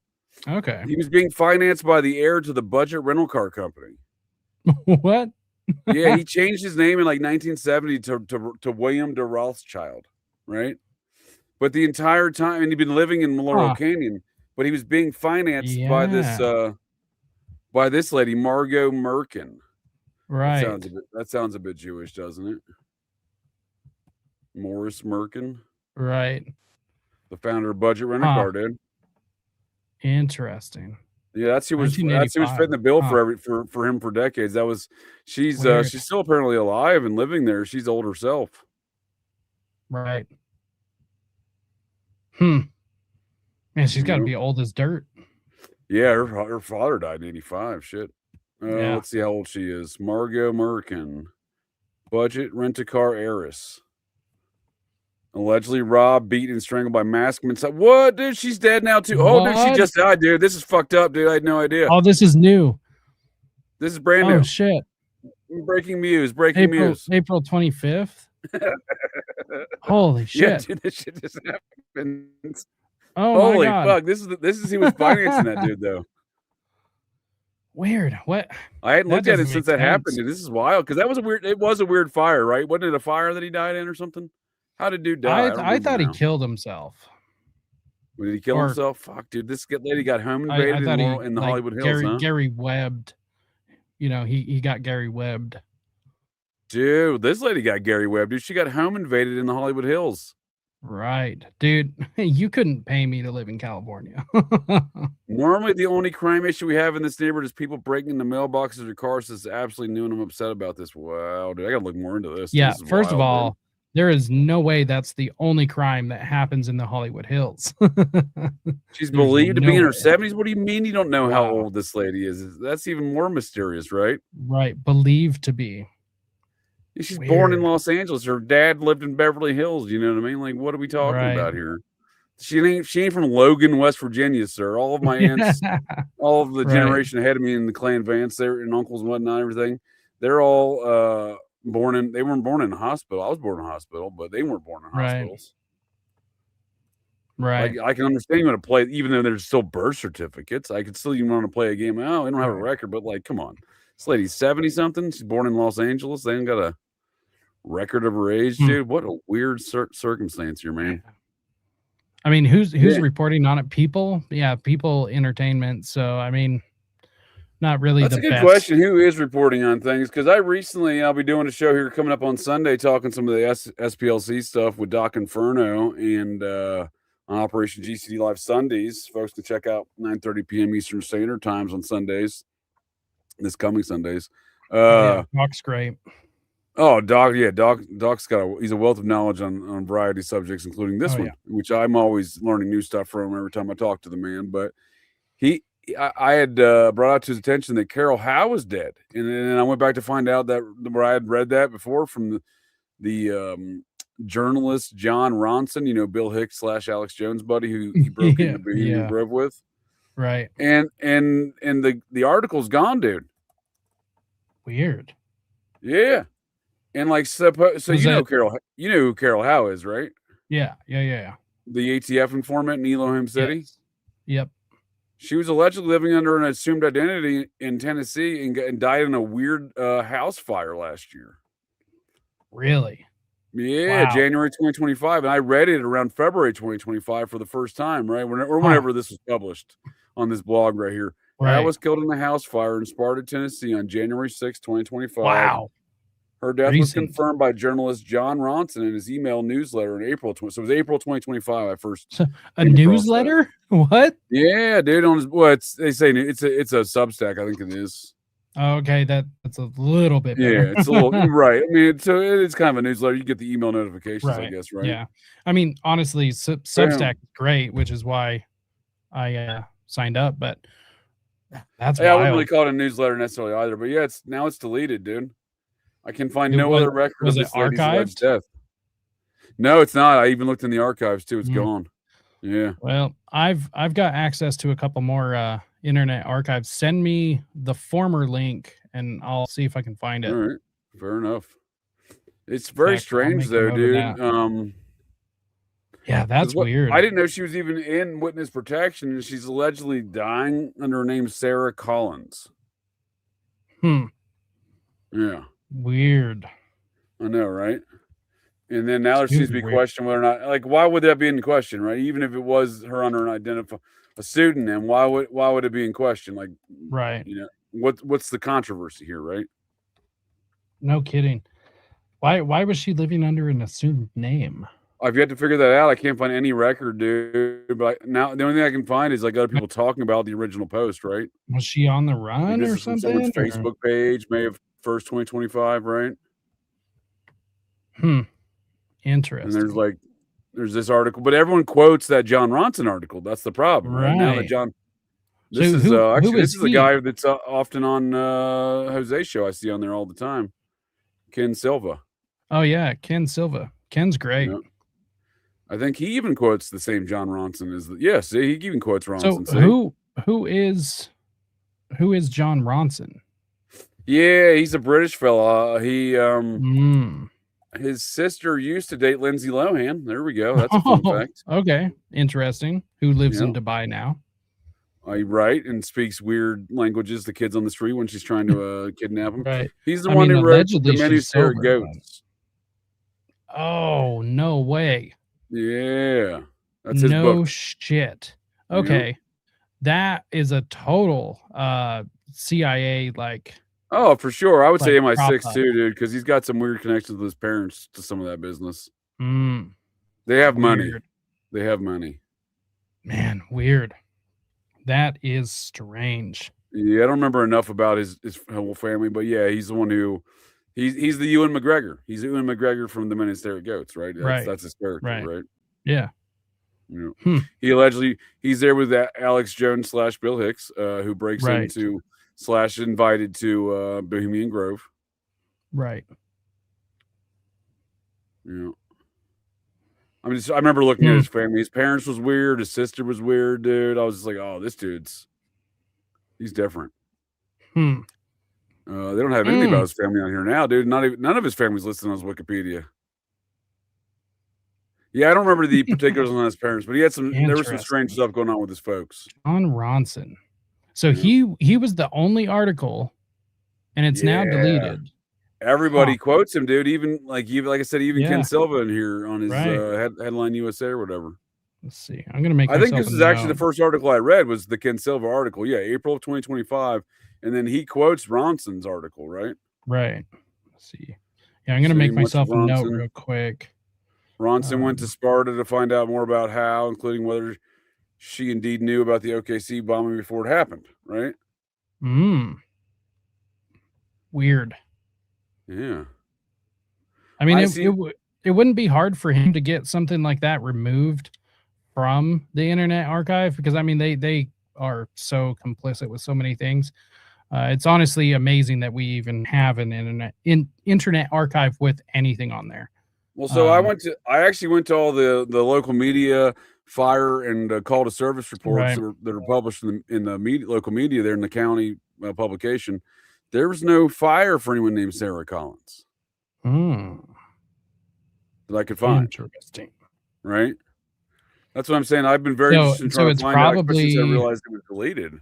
So it's probably under her real name, right? I don't know, dude. I couldn't find nothing, dude. I couldn't find nothing. Huh. Interesting. And I was very interested because at the time when I first started looking at it last year, my intersection was this. There's a lady from the family from Elohim City. What's the name of that family? The damn it.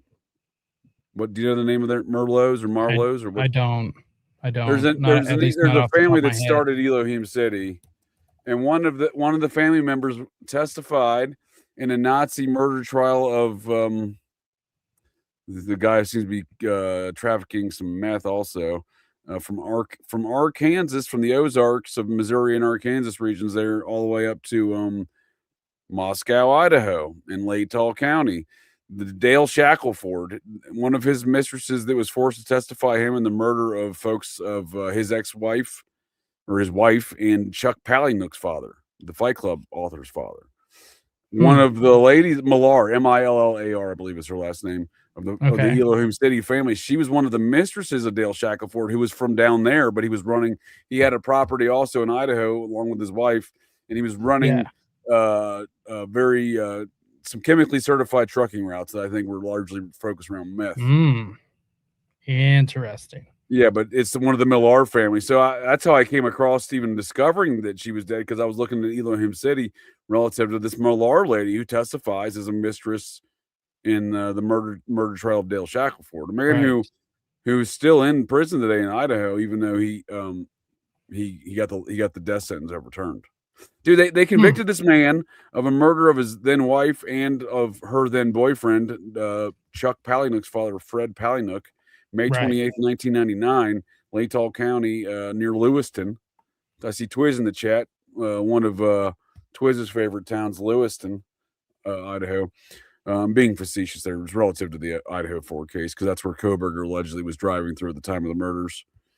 Anyhow, yeah, in the southern part of the county, nowhere near Moscow. Interesting. I have family there. Oh, okay. There you go. Yeah. Huh. So you know the regions. Interesting. I'm very not familiar. a high crime rate, especially down there. You know, it's practically non-existent. Like crime there is like cow tipping. Exactly. Dude. It's nowhere. Okay, and it's great. It's not even as populated as the college town north of there, right? Right. Hell yeah. So Myrtle Cabin burns up there, and it's supposedly this dude Dale Shackelford's wife, except for the burnt up body that's Right. supposed to be his deceased wife has a uterus, and his wife demonstrably had her uterus taken out years prior. Got a hysterectomy. But that's what I mean by like these problems in our world have always existed, sir.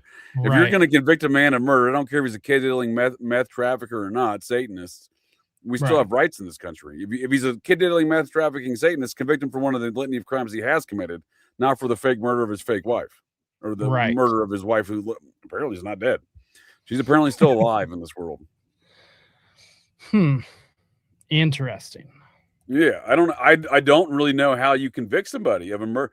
Like convicting somebody of a murder without a body is one thing in the first place, dude. Right. I agree. And then doing it when the evidence is against it, that is even the body that you're doing that. I got a lot of questions on this thing we call justice. Yeah. I mean, justice is whatever it needs to be at the time in this country.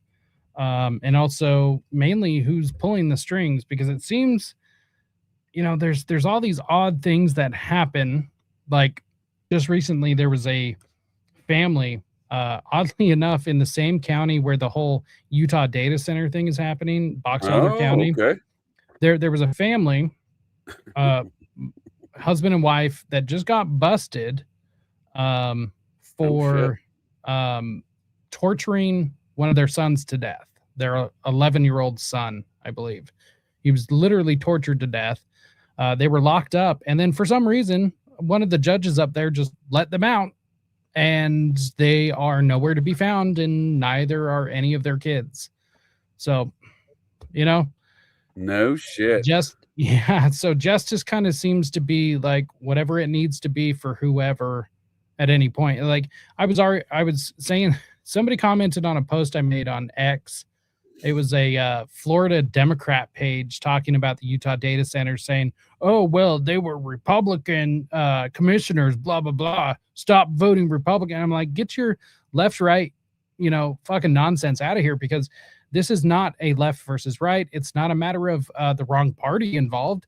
It's a systemic issue. Like sure. This is a issue with the system. It doesn't matter who has control of the reins. We're driving off the cliff, period. This is a criminal system set up by criminals to benefit criminals, period. Like, yeah, there's so many aspects of these data centers that just seem overtly criminal to me, dude. Like, I don't even know where to begin. Dude, people for some reason they think it's just like cloud storage, or they think it's like, that makes no sense though. Like that doesn't last any sort of scrutiny, does it? It doesn't survive any scrutiny, does it? Not really. But then again, if you literally like come out and say that it's for anything else, like what I think it's for is for surveilling Americans, right? Like the whole flock system, right? And it's also meant for gang stalking, like all of this sort of information. I think it's for gang stalking, dude. I think it's to institute electronic warfare on folks. Right, exactly. And it's definitely running. It is running AI. They're not lying about that, but it's just the entire point behind AI and the digital currency, the digital ID, which is already in place in Utah, by the way. Utah is the what do they call it? The satellite state for the New World Order. This is why I tell everyone to pay attention to what is happening in Utah. Utah just got granted to have the Winter Olympics again in 2038, 36, I don't know, 2030 something. By that time, that's a big deal for Utah, dude, because I remember the previous Winter Olympics. That was a huge deal. Right. Back then, one of our very well-known politician, well, actually, he was the governor of Salt Lake City. He tried to blow the whistle on how the surveillance state was growing because of the Olympics. Okay. Rocky Anderson, his website is still up. Yeah. Anyone's interested in it, I'll send it to him. But the 2002 Olympics here grew. This is how we got the NSA data center in Utah County. Okay. I was going to ask you that. Yeah. That's what caused that. Or at least same thing is happening again, because funny thing, they just want to build the world's largest data center right before the Olympics, right? The company that Spencer Cox, the current governor, Spencer Cox, he just sounds gay, dude. Just the he name is of it. fucking He sounds gay. effeminate. He dude. was placed on Salt Lake City's gay magazine, Metro Magazine. He was placed on there and told that, or was deemed the number one like gay politician or something. That sounds that sounds about right. He is gay as fuck. Gay, dude, all I hear is like a sound of just like, think of the gayest noise possible. Like when the guy walks in the room, like that's just what I envision, because the guy just, it seems like he sucks all the hetero out of a room when he walks right. into it, dude. It's like, he just looks so feminine, dude. Like, no, Mr. he Sweet is Cheeks. he is gay as fuck. Gay would call him gay. Like, right. dude, And again, I think it's hard to believe we still live in a society where that's a compromising factor for folks. Like why like with all this LGBTQ nonsense everywhere, right? And the kind of the cultural Marxists that perpetrated, like, how is that still like a compromising factor for politicians? Because he is so Governor Cox is the perfect. I just like to call him Spencer, because I think the most offensive thing you can do to a governor is not call them governor, right? So Spencer, I think, first of all, he is the perfect politician, because he's not left, he's not right, he's whatever he needs to be to get ahead, right? So he's a chameleon for sure. Right. So for him to get governorship in the state of Utah, even though he stole the election and he's rigged everything, even doing that, the only way he could hold office is if he was a straight conservative family man. So he has to pretend to be that, regardless of what he is. Honestly, I think he's probably bi, because he's satanic, right? So he kind of like the Aleister Crowley stuff, like use and abuse any hole for anything other than its intended purpose. It's so the inversions of reality, I think, on its general principle, right? Right. So I don't think he's like honestly gay or straight, but I do like to call him gay. He's just like I said, whatever he needs to be in the moment to be able to succeed further. Now, his family owns a communication company that literally has the monopoly on the communications in the state.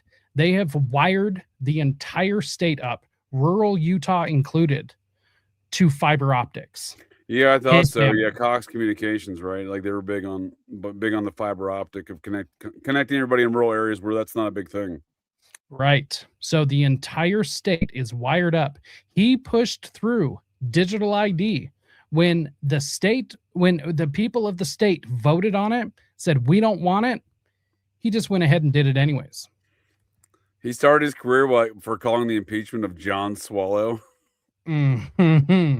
We live in a Muppet world, sir. We live in a Muppet world. Yeah, no, it's literally a TV show. Like really all the world is a stage. All the world. I really do think it is. I do think it is a stage, dude. There's so much of that concept. I think that it's lost on folks to realize that there's what we're sold is we're so heavily propagandized. Like the actual reality of things are so much further than from not so much further from the truth, but so much further from what folks want to consider the truth. Right. I mean, how do we even know what the truth is at this point? Because we officially. I agree with you on that one, sir. Altogether, for sure. Like, how do we know we have been under such a heavy load of propaganda and psychological operations for 100+ years, right? Like even let's just say 100 years, right? Since Edward Bernays.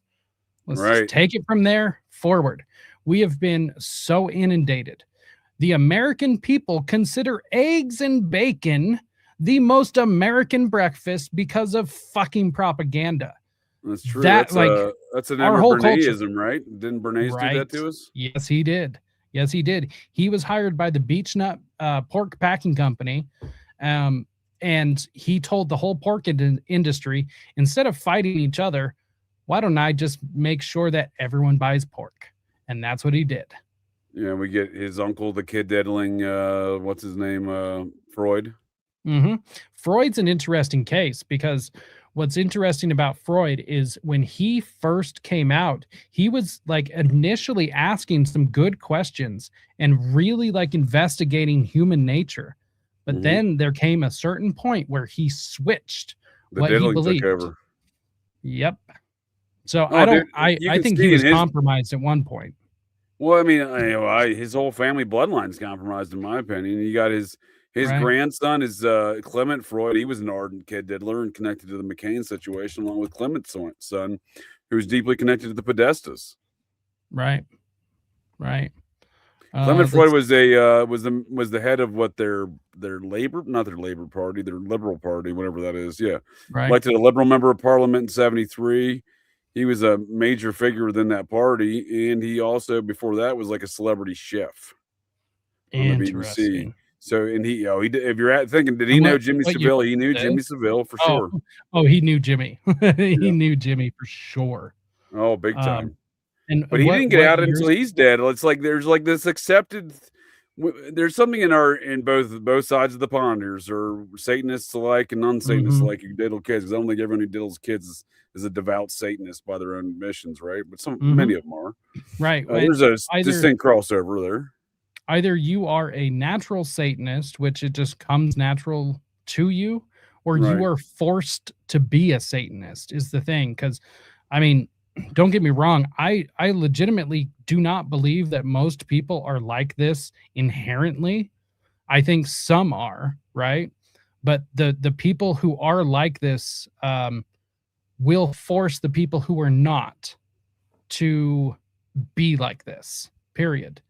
Yeah, thoughts on LA fire land grab? It's a good question, dude. There's a heavy sob going on there right now. Money laundering, shady business deals. It's the same story everywhere else.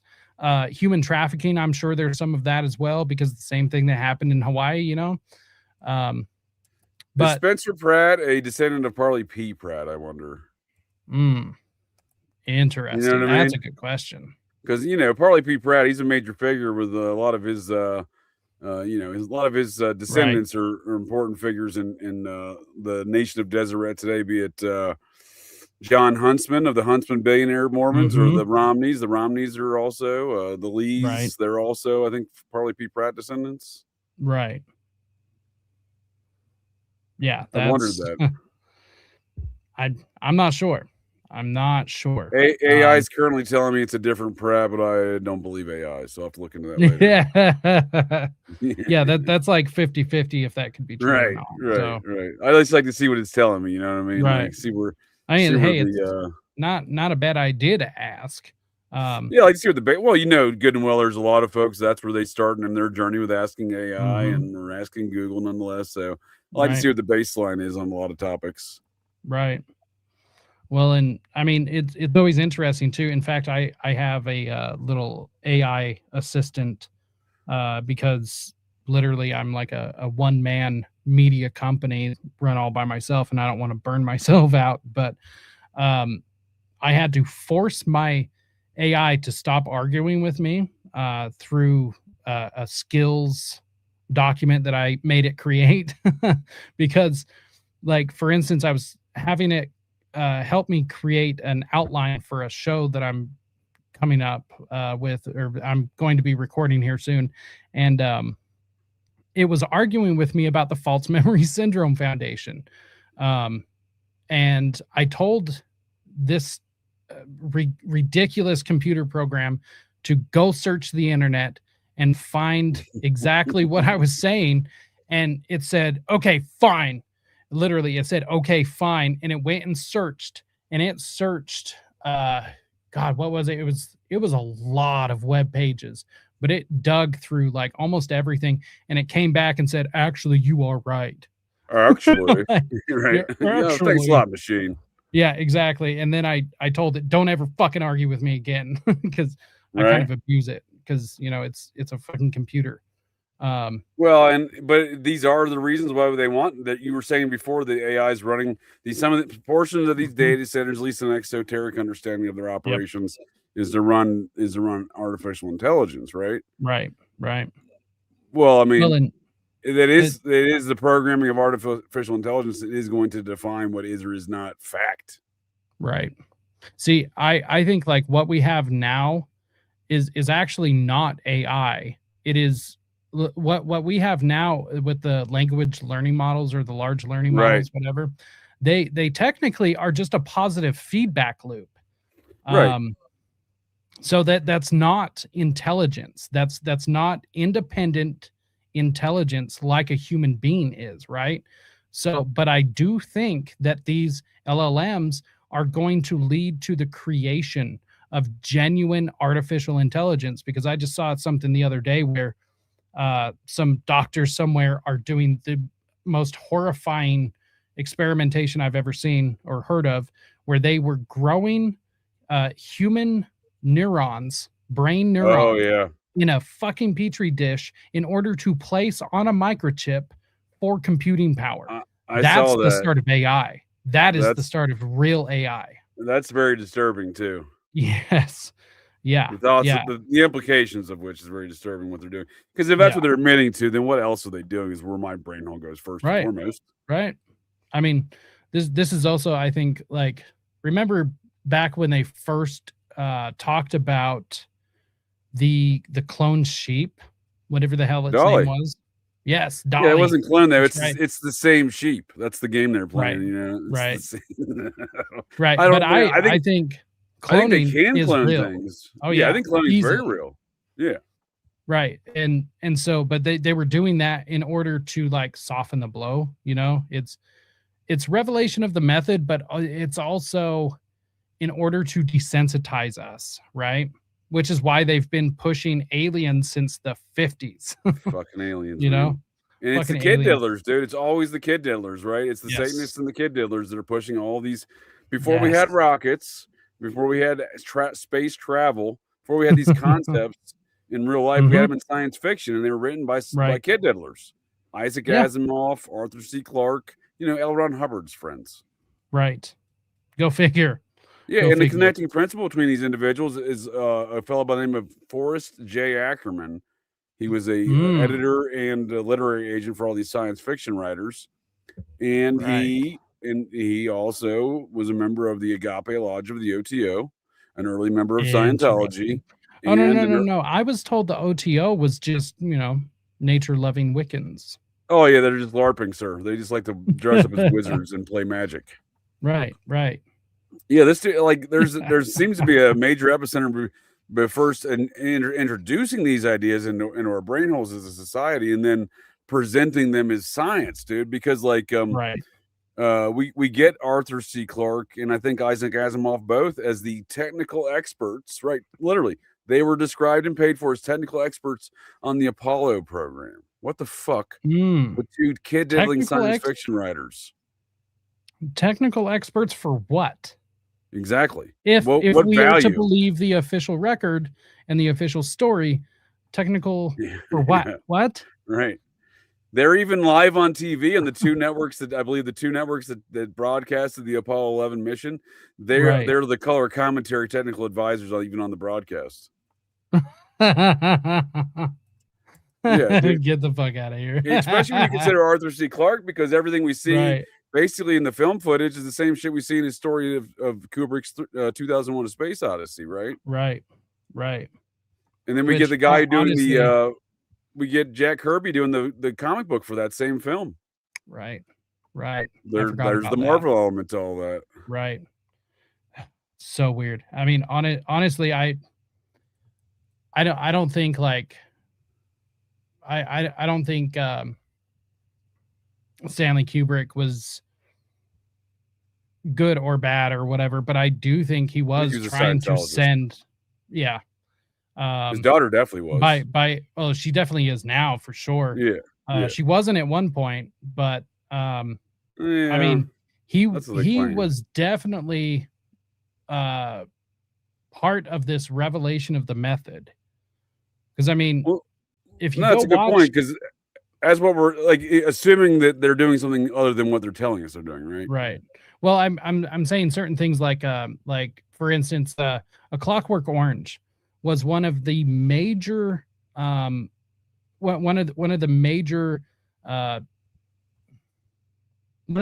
points in the adrenochrome timeline, right? Yeah. That's what introduced it back into conversation. Same thing with Fear and Loathing, right? Arthur C. Clarke wrote that in the book, or did Kubrick include it in the film? Which one? I'm not up to speed. Both. So it was in the book too? Yes, it was in the book and in the movie. Interesting. Yes. Interesting.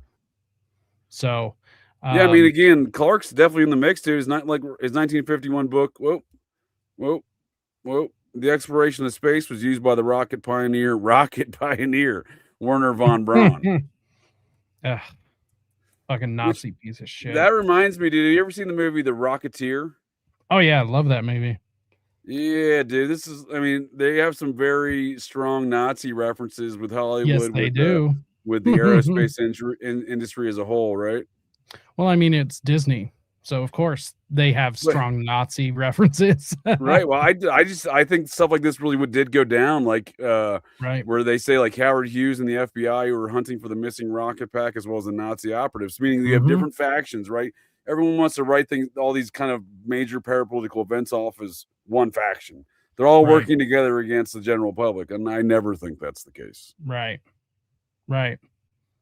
Especially when you're dealing with Satanists. The ego alone is too much for them. Right. Yeah, no, I agree. I completely agree. It's really interesting. Like just when you start pulling the threads of this Weezer sweater, if you will. I'm glad. That's a good reference. Yeah, if you start pulling these fucking threads, man, it really does start to unravel. And honestly, I think, first of all, people like you and I are standing on the shoulders of giants who have, done so much work before us. For sure. Like, honestly, I'm not quite sure why they allow people like us to exist, first of all, because I have a feeling that they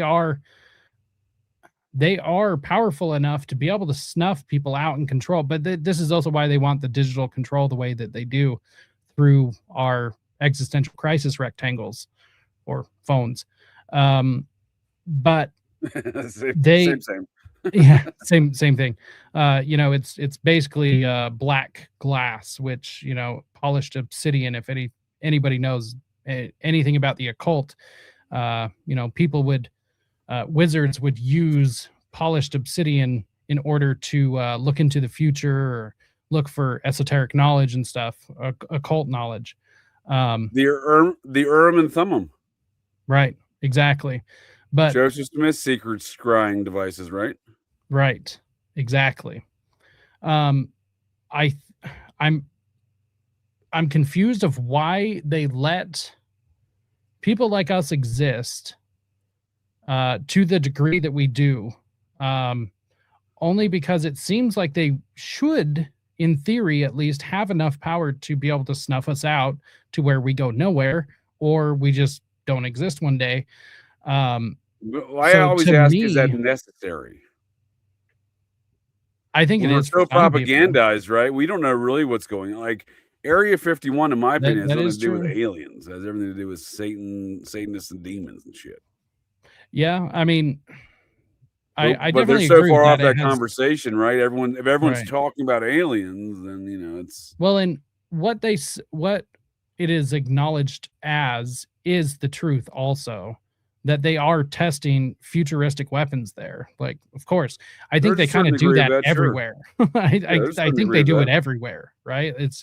They don't designate one portion of the country to we're going to test weapons at this base and not this base. Dude, we have bases all over the world. They're going to test these things wherever the fuck they want to. Come on, man. But they are doing it there. They're doing it other places too, because they need different environments in order to test different types of weapons.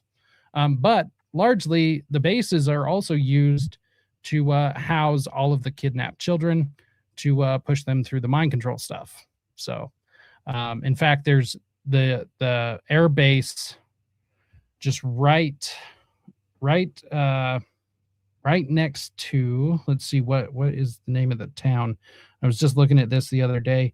Ridgecrest, California. There's a military base. I've heard that name before. Why does that name sound familiar? I'm not sure why it sounds familiar to you, but Ridgecrest is that a, Riverside? No. Ridgecrest is out in the desert, kind of. Mojave? Yeah, sort of. Oh, China Lake. Okay, China Lake. Right. Okay. Yes, okay. China Lake.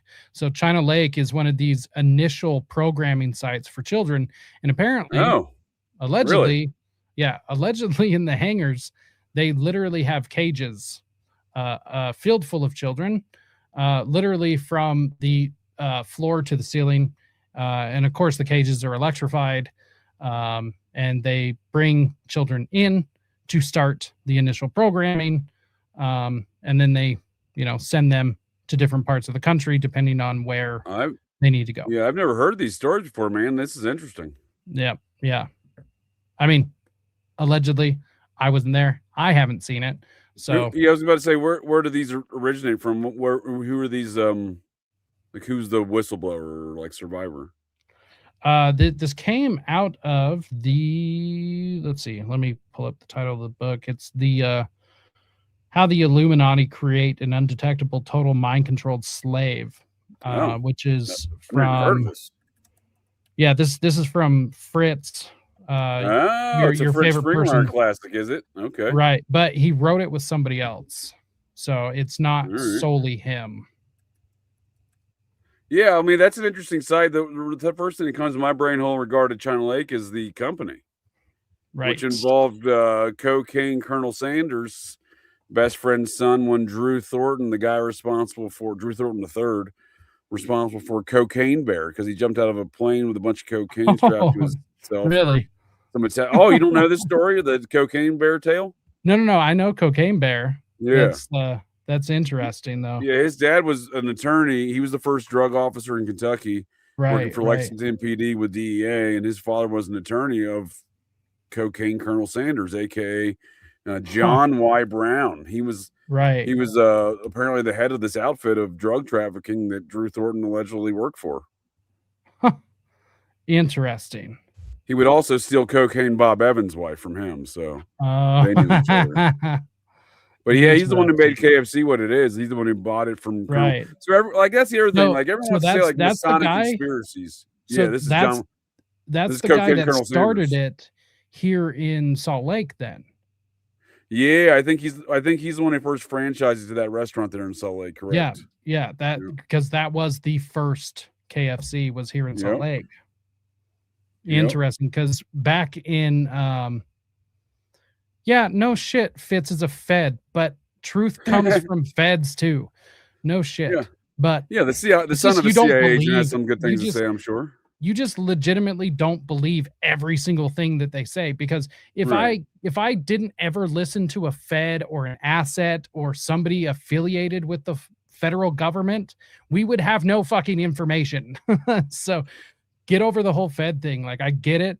Yes, that means don't trust them, but they are still disinformation agents. They still speak the truth. Get over the whole fucking Fed thing. It's boring. Yeah, there's definitely some elements to it. It's interesting to try to pick apart some of their narratives to see what narratives they are trying to cast on folks. Right. And I mean, honestly, like, you can't take all your information from one source, and it's like okay, think about this. There's tons of quotes from Ronald Reagan about the New World Order, but he was the president, so I guess we shouldn't fucking listen to it. Like, what?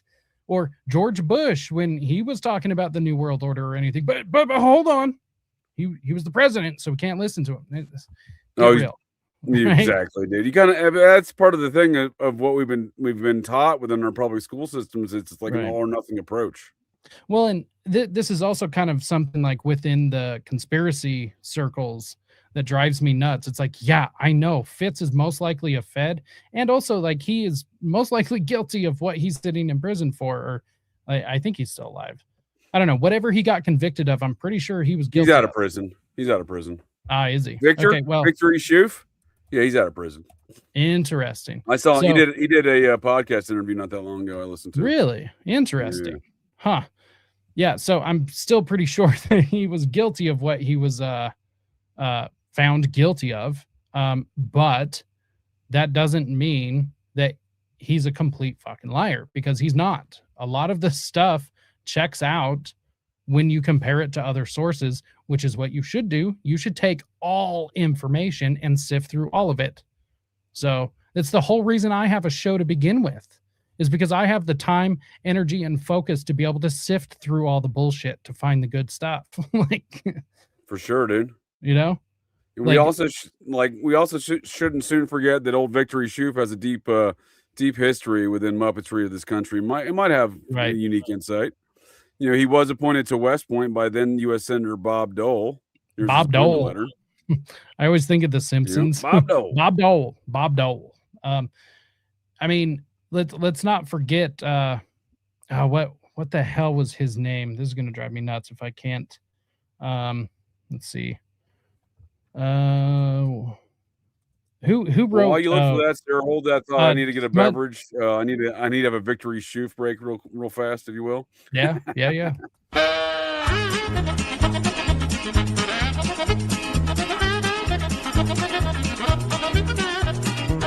Hey, you're embarrassing yourself, you geriatric fuck! Brandon! 2 things! You keep your liver-spotted hands off my beautiful mother. She's a saint.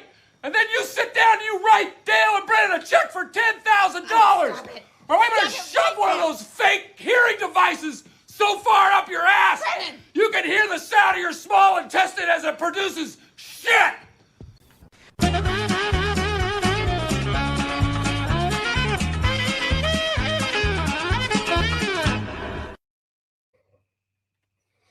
All right. So the person I was thinking of is Smedley Butler.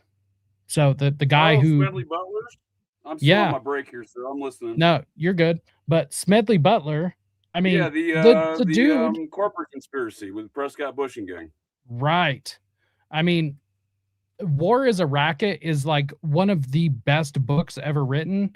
But if we're not supposed to listen to somebody that was like involved in this shit, then we can't read War is a Racket, which is such an absurd like notion. Because honestly, it doesn't matter ultimately at the end of the day where the ideas actually come from. That the value of the idea is the value of the idea. Yeah. No, I'm not saying I don't disagree with you, sir, but it is ridiculous how people approach these things, right? Right. And this is just something that drives me nuts in the conspiracy community. Yeah, they're feds everywhere. Dude, there's feds everywhere. We're run by Muppets, dude, everywhere. Dude, everywhere you go is a fucking Muppet, dude. You gotta understand to discern fact from fiction within the Muppets. Right.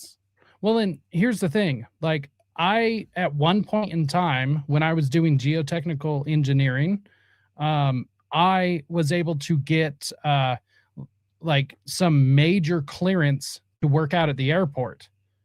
So because of the type of clearance I had, technically would have made me a Fed. Dude, so if it weren't, dude, I used to drink so much fucking Kool-Aid. Well, you're talking to a former Muppet, sir. I'm a retired Muppet. Right. I'm a master surgeon. Right. So if it weren't for this book in specific, dude, I would have never. I would have never opened up my brain hole to some of these ideas, sir. This book in specific, long before I wanted to consider, at the time when I was working headquarters in DC, still the managing military police budgets and shit like that, making some big boy decisions, if you will, amongst Muppets. If it weren't for this book and the 2-time Medal of Honor winner that I respected, I would never even have considered a lot of these things. Right. Exactly. I mean, I'm all about J. Edward Griffin. That was like his book, The Creature from Jekyll Island, and he's actually not a Fed, but I mean, he's worked with he's feds never really before. struck me as a Fed now. He's not a Fed, but he's worked with feds before.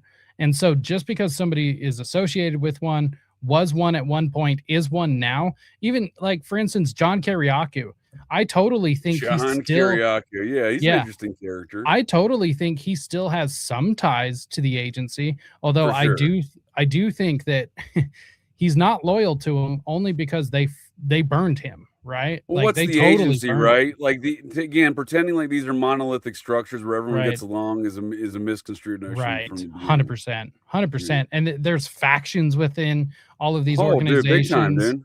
And then there's factions within factions. Like it's crazy. You're right. It's not a monolith. And so calling somebody a Fed and Fed jacketing somebody, I like the joke. I think it's funny, but on a serious note, it does get old. And it's like, so what? So what if somebody was a Fed, right? Like, yeah, right. Griffith's cancer book is good too. Yes, 100%. Sometimes war is necessary, Uncle Ted. That is obviously true, but not. I think it's inevitable. I wouldn't fucking industries out of, right. I think Smiley Butler's point, right? Right. I mean, I would call it inevitable. I wouldn't call it necessary. Right. Yeah, that's a good point. Yeah, it's not really. It is inevitable. It's we're unavoidable. One of the two. Right. Right. Yeah, I think that's what it is.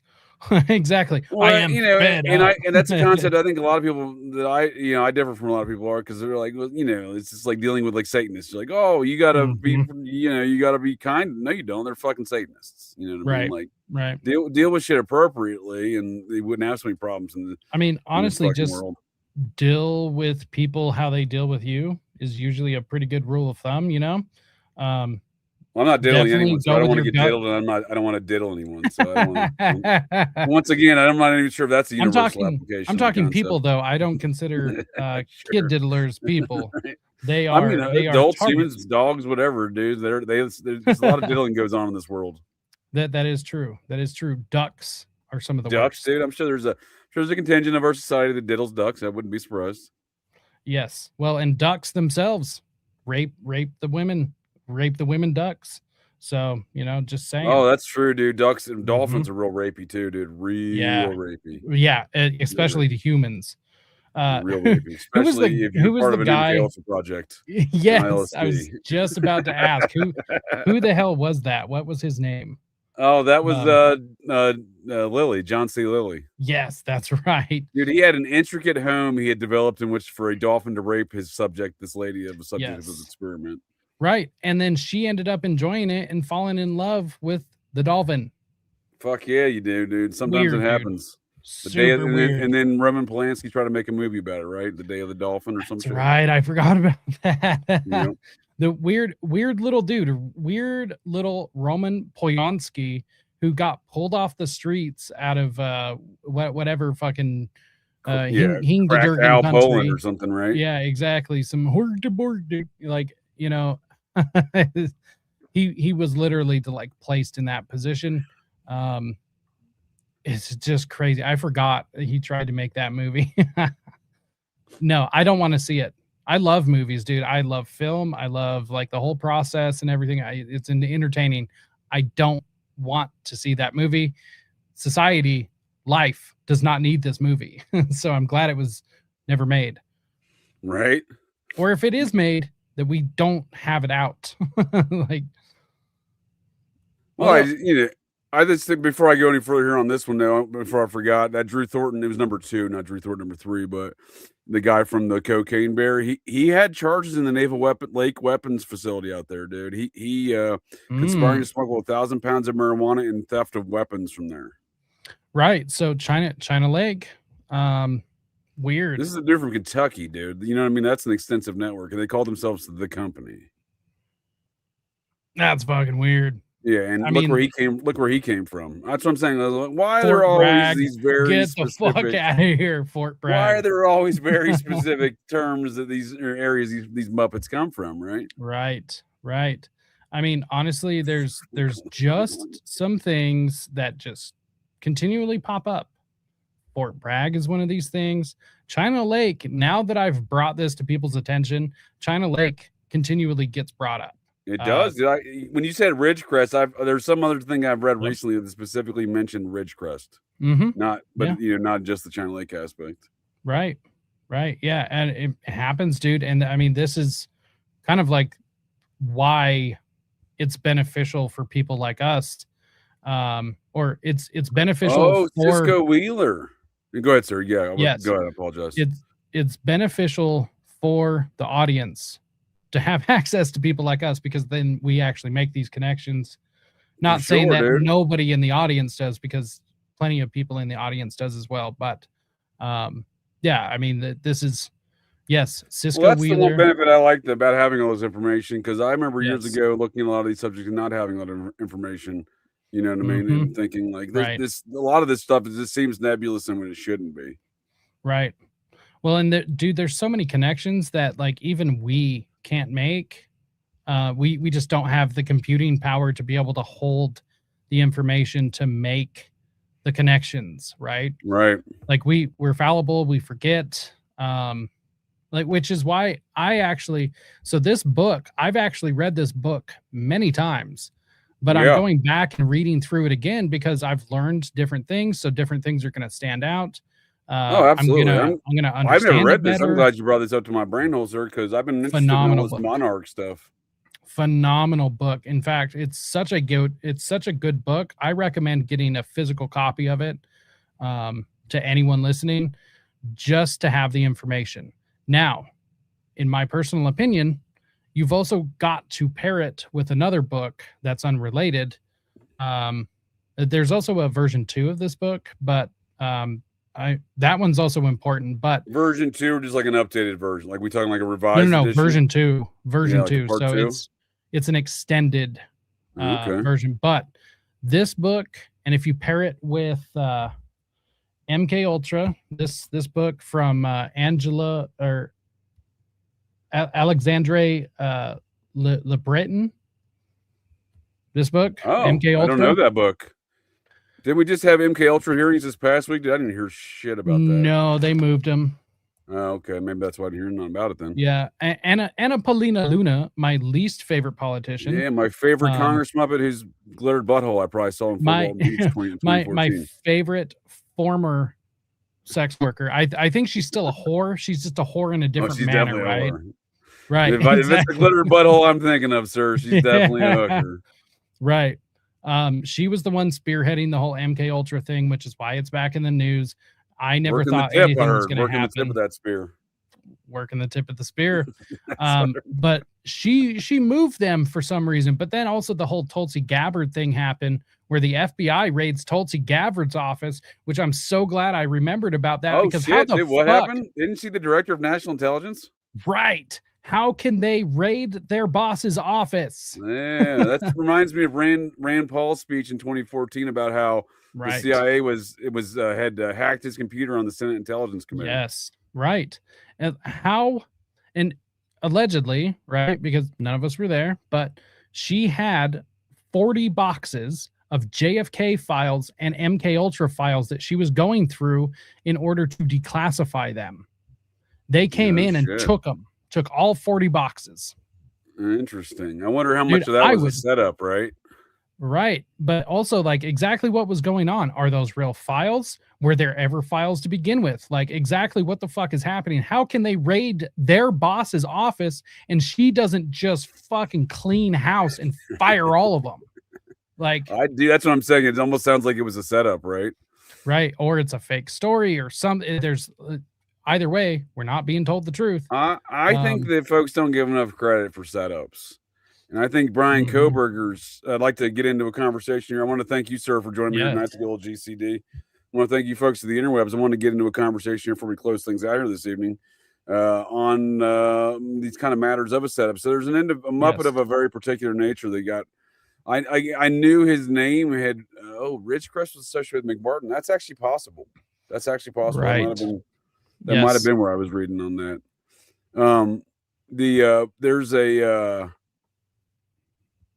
fake story. Like, there's a lot of fake shit going on right now. I mean, we're in an epic time of fake shit. For some reason, MK Ultra now has been in the headlines all over the place, and I don't know what the hell's going on. I mean, I'm here for it because this is what I do, right? Like MK Ultra and mind control, ritual abuse, satanic panic. That's my focus, right? So I'm all for it. Let's talk about it. But I mean, they're never going to release any files we have left. No, you know? I mean, we have all these mythology around things like Hangar 18 regarding aliens and shit, dude. Like, we're no closer to aliens understanding are that faking thing. Gay. Aliens. Well, not only that, the idea of Hangar 18 is faking gay. It's actually named Hangar 4.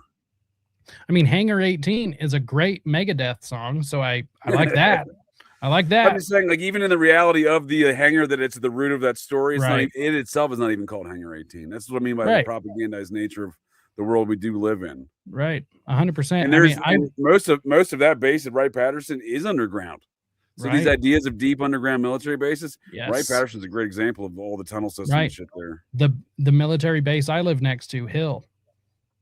Same command. Another one. Same command. That's the U.S. That's the Air Force's U.S. Material Command. Or U.S. Air Force Material Command. So they do all the testing. Well, and also on top of that, they are also the ICBM support for Cheyenne Mountain. So it's like, if Cheyenne Mountain ever goes down, who do you think's gonna support? Right.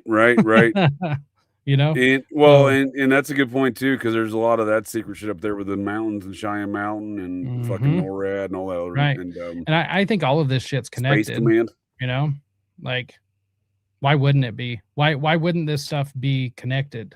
You know, and so crazy story, and definitely get to the Idaho 4 thing, because I think this is really interesting. But just real quick, sure, dude. So one of the first nights after we had moved into our new place, I was up late doing research, just getting some stuff done, getting my studio set up and everything. And I was sitting here, and I swear to God, there was some crazy something happening at the base. Heard large mechanical sounds, right? Like machinery moving, right? But not like a truck. It was like mechanical, like a freight train almost, right? It was very steel. Above ground, or like this was coming like underground? Yeah. It sounded underground. Okay. Yeah. My computer was acting strange that night. Not like really strange where I couldn't use it, but strange enough. There was a strange energy in the air. Like, it freaked me out. In fact, I had nightmares for the next 2 nights after that. But there was really, dude. Yeah, there was a strange energy in the air. There were weird lights up at the base, because I would go out and go take a smoke break. Saw lights up on the base. So there was all these mechanical sounds. I think they were weapons testing underground. Because I mean, what the hell else could it have been? You know, I don't know. Maybe open a portal. You know, like straight up. Well, they could have could have tunnels and trains and shit underground. You know what I mean, for transportation. Right. Yeah, options. It was just the craziest thing. I mean, I've lived in Utah my whole life. Military bases all around here have been a part of my life for as long as I can remember. And I had just never experienced anything like that. And it was wild, dude. I do remember seeing a lot of videos of the hum, right? There was a lot of that stuff in Wisconsin, yes, correctly, as well. Yes. And it was kind of like that. It was a very low level hum that you could very faintly hear, mainly feel, though. You felt it. So like, yeah, my hair I wouldn't be surprised if some of that shit from tunnels reach over to Utah, right? What do you think? From 100%. From Colorado? Oh yeah, 100%. And I think like Dugway Proving Grounds, most of that base has to be underground. For sure. I mean, it's 800,000 square acres is Dugway. 800,000 square acres. Okay. Yeah, and that's massive. Huge too, dude. Because that NSA center that's where the NSA center is, right? Is that Dugway, or is that? No. NSA data center is in Utah County. Literally, you can see it from I-15. Okay. Yeah. So Dugway's on the other side of the state, right? Kind of, sort of. Yeah. So, Camp Williams, that's where it is, right? Camp Williams. So, how big is that data center compared to the one that Mr. Shark Tank wants to build? Oh, it's tiny. I mean, I it costs $1.5 billion, right? Right. But the special thing about that data center, the NSA data center, is it's literally the hardware inside the building. Because the computers are so advanced and the servers are so advanced that all they do is they steal all of our data and they hold on to it. Right. So it's basically data hoarding. And what they do with it. So say, for instance, we say something crazy on the internet, like this show is definitely going to get scraped by the NSA data center. So further on down the road, say if like one of us became a problem for the state or whatever, and they declared us to be, a bad guy, then what they're going to do is they're going to go back through the data at the data center, and they're going to pick through anything that they need to be able to use against you in, whatever kangaroo court or the court of public opinion, like whatever it may be. This is why they scrape all of our data. So literally, everyone's nude pictures that have ever been sent in this country is in the data center. And in fact, one of the employees got busted. What you're saying is we have 300 billion terabytes of dick pics. Yeah, no. One of the employees actually got fired. NSA employees got fired for stealing all the nudes. Come on, dude. Hilarious. That's ridiculous, dude. I mean, I'm not surprised, but it's fucking ridiculous. It was a chick too. It was typical chick. Bitches be crazy, dude. Use it kind of loosely, but she was. Oof, that was a dog. But, kind of a beast. Yeah. Kind of a troll. It was a dog. It was a dog, but yeah. Dude, I was just doing the comparison here on these data centers. 11.5 million times larger than the NSA data center is the new one. That's fucking 40,000 acres. Okay. 40,000 square miles. Yes. Yeah. Right. 40,000 square miles. So this is literally. That's the number I got. At least maybe I'm wrong. Right. But that's what. No. It is 40,000. You're right. No, it's 40,000 acres. You're right. It is. Right. 62 square miles. I did get that wrong. So right. I was about to say 11.5 million times. That doesn't sound right. So what's crazy about this is it's literally large enough for a city. Okay, that seems more realistic. 17,000 times larger, but that's still insane, right? It's still insane. Right. No, I mean 17,000 times larger. That is ludicrous. It's the size of St. Louis, dude. They're building a data center the size of St. Louis. Yeah. Okay. So nobody asked for. Nobody asked for, and in fact, people are pissed. People have lost it over this, and honestly, this is one of the first things I've seen left and right come together on. Like, it's crazy. Dude, it seems like there's a lot of Muppet acts going on there. Yes. The Utah Speaker of the House, Mike Schultz, owns hundreds of acres of the land. Yeah, that was just found out recently. In fact, I actually filled out a grandma request. So Utah has our own FOIA. They're called grandma request. I actually just filled one out earlier today. Did it just right on my phone.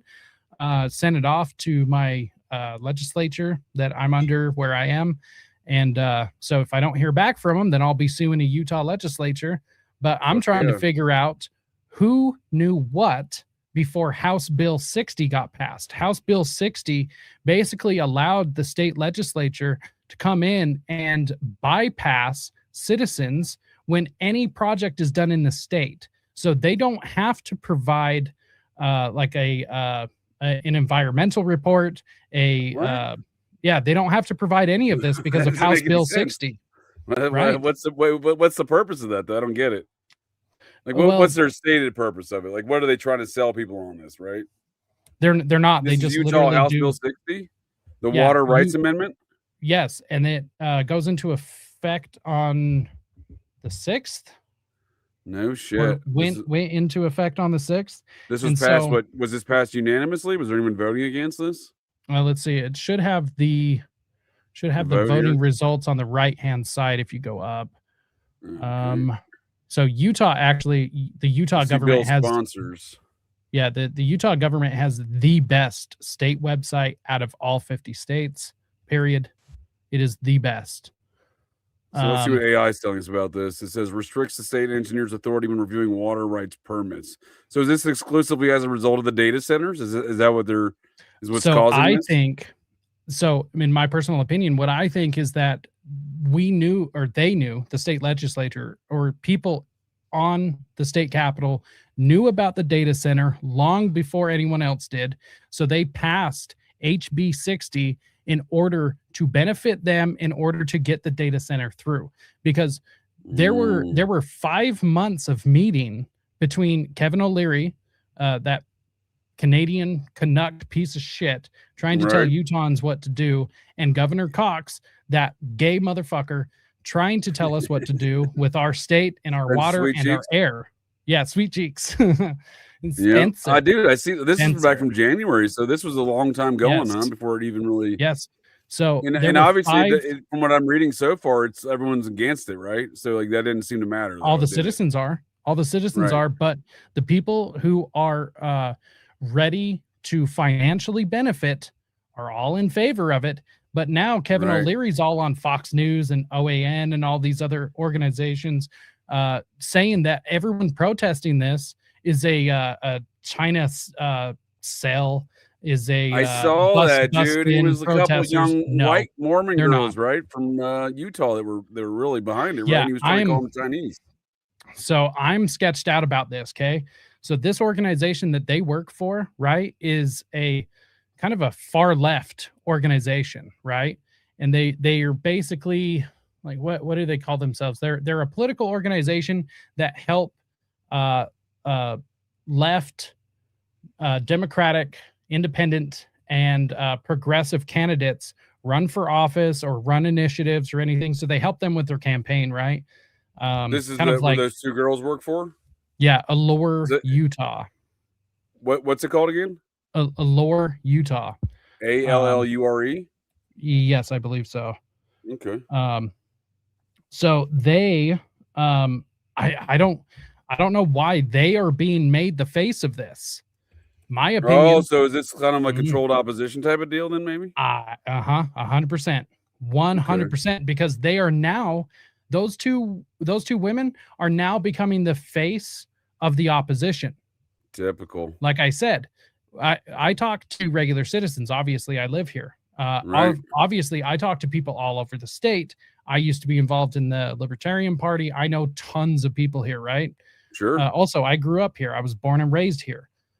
So I know people all across the state and on the borders. I talk to everyone. Nobody wants this. Not a single fucking person wants this data center, period.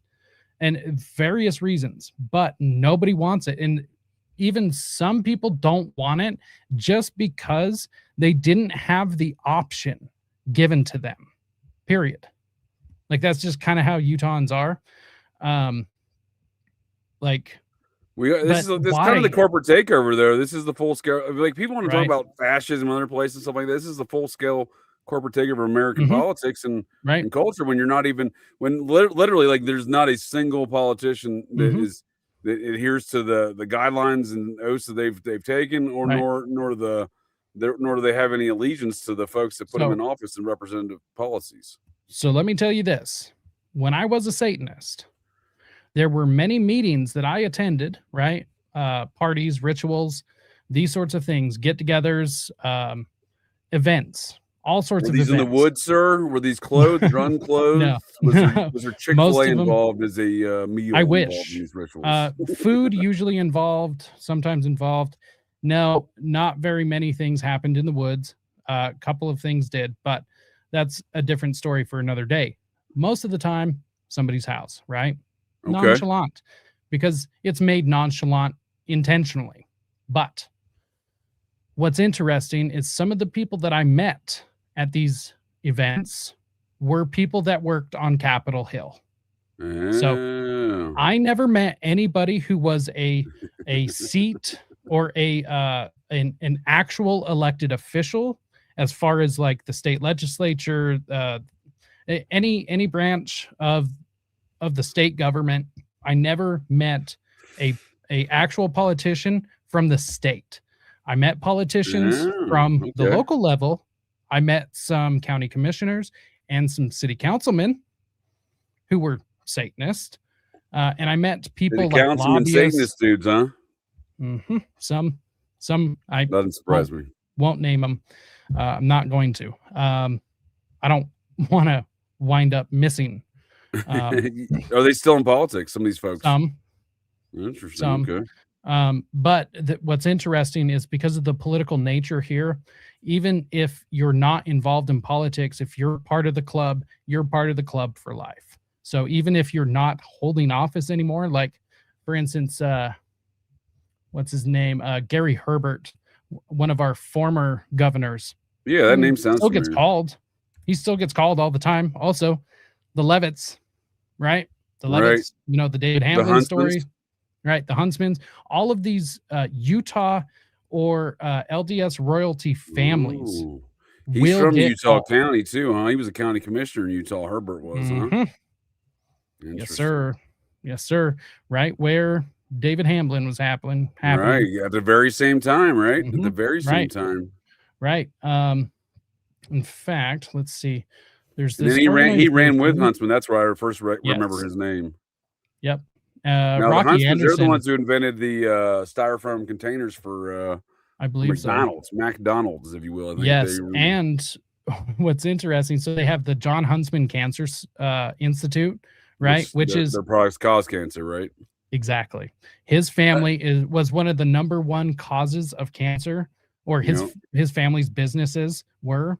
Yeah. And on top of that, then they turn around and do everything they can to obfuscate it, to be like, oh look, we're trying to make things better. And granted, it does. The Huntsman Cancer Institute does amazing work, and they've helped tons of people. So it's not that they're not helping, it's just that they're also causing the problem at the same time. Right. So I didn't realize they were down in amazing. Woodlands, Texas. That's interesting to me. Huntsman. Right. Yeah. I believe if I remember correctly, the Huntsmans are not native Utahns. They are transplants. Well, they are descended from Parley P. Pratt, I believe. Right. I mean, technically, you go back far enough, everyone's a transplant. But, they go back, exactly. I mean, natives are a transplant at a certain point. So, well, I think Parley enough. P. Pratt, though, he was his term predates most of, if not all of the current state of Utah we know today. I mean, I know he was part of the initial surge, but I'm saying, he died in 1857. Right. Very, very important Mormon figure, though, nonetheless, it seems, when you see all of his descendants doing the things they're doing today. Yeah, right. Let's see here. In fact, while this is the subject, let's see. I'm going to bring up this window real quick. Yeah, sure. Let me get off this. I'm lost in Parley P. Pratt land here. No, you're good. I got to do Spencer Pratt. I keep forgetting to do Spencer Pratt's genealogy. That would be interesting. Well, yeah, because it's like I wanted to, before we round this thing out, I wanted to get back on that subject for a moment too as well. But what do you got here, sir? So this is a organization called floodlit.org. Everyone go check these guys out. In fact, I will even post them in the chat. Let's see. Floodlit. So floodlit.org. Okay. Go check these people out. They are a skeleton crew of an organization that basically keeps track of all of the LDS abuse cases at all. Period. They're nonpartisan. They don't have any motive, just the fact that they want sexual abuse to stop, and that they are focusing on just one group. So that's it. But there's no like slant or partisanship to it. They maintain an objective approach. Right, 100%. Yeah, they just literally report the facts. But the reason I brought this up, because if you look here, so it's a little hard to see. Let's just go full screen. Okay, so this is a map of the United States, right? Right in the center of everyone's screen is Utah. St. George is down here. You can see the little hand. Salt Lake City is this big basically the whole 107. population of Utah is through that corridor, along the I-15 corridor. Right? I-15. So every single one of these is a reported case of sexual abuse, right? But this is also very interesting. Ones, the red ones? Yeah. So we go 107. It zooms in. Oh, shit. Yeah, I see that now. They got 100 plus in that little red dot. Yep. Now, these are all cases that have been, let's see, it's been, they've been basically legitimized by the court. Somebody's been convicted, whatever it may be. So now this all relates to everything that's happening, okay? Because one of the things that actually I think they I think they defunded that project because they don't have too much shit. Yeah, it's too much shit. It's too much to keep going. Dude, yeah, that was a bad call on the communists in San Francisco to fund that project. It really was. So I mean, it makes it look like you have chicken pox on your computer, but dude, you're right, dude. They did retire it, dude. What the fuck? Told you. Yeah, it's crazy. Well, that and it was really bad publicity for the city. It was Fuck taking yeah, up it too was, much dude, money. because there literally is couldn't turds everywhere, man. Well, and they couldn't even do anything about it. So people were reporting it. They didn't even have enough people or competent enough people to be able to organize anything to go out and go pick up the shit. Well, I was gonna say, I don't think they have. Yeah, it was more of a window dressing. Like, let's have folks Right. report when they find turds on the ground. Oh shit, we Right. got to clean up the turds. Yeah. You know what I mean? I really think it's how it went down. I mean, liberal mindsets, you know. Dude, so much they turds, probably dude, so much. they- This is the Los Angeles turd situation here, right? Yes. I This is believe the so, San yeah. Francisco turd situation here. Yes, so much Yeah. turd. It's so, dude. So dark. The turd density is so black around areas of like Chinatown and like towards Mhm. the baseball stadium over here. It's just black. Don't you find it interesting? This city, San Francisco, okay, a cornerstone of mind control, psychological operations, the hippie movement, CIA operations, all of these That's things. supposedly all human shit. That's supposedly all human shit. Yep, human shit. Yeah. So, I'm sure a few slipped by, but a few dogs slipped by, but yeah, that was all human shit. Supposed to be, yeah. But don't you find it interesting that that city has the greatest like wealth disparity between the bottom and the top, and then like the state of the city, like crime is rampant, yet there's also like gated communities with armed guards and everything. Well, I think It's that's crazy. a great example of what like folks want, these commie fuckers want, these commie muppets want in America, because we see that they even had a processing Weather Underground generational member, Chesa Boudin, as their district attorney in recent years. He's the one who really ramped up the policies of, you know, not charging anyone. The whole you know, shoplifting is only like $1,000 or more and shit like that. Like that was him. That was Chesa Boudin. So when we see a multi-generational muppet like that, I think these were their goals. What we're seeing there was an intended goal across all of the urban centers. Right. Well, and yeah, I do believe that this is like the ultimate conclusion that they want for the country, right? I mean, honestly, I think if they had the opportunity to, they would just take us all out. I think they would. No cats in Chinatown, I heard either, you know. Nope. You hear a lot of meows in the kitchens. That's about it. lot of chicken dishes though. You're right. No pigeons in sight from what I recall there in Chinatown. Pigeon free.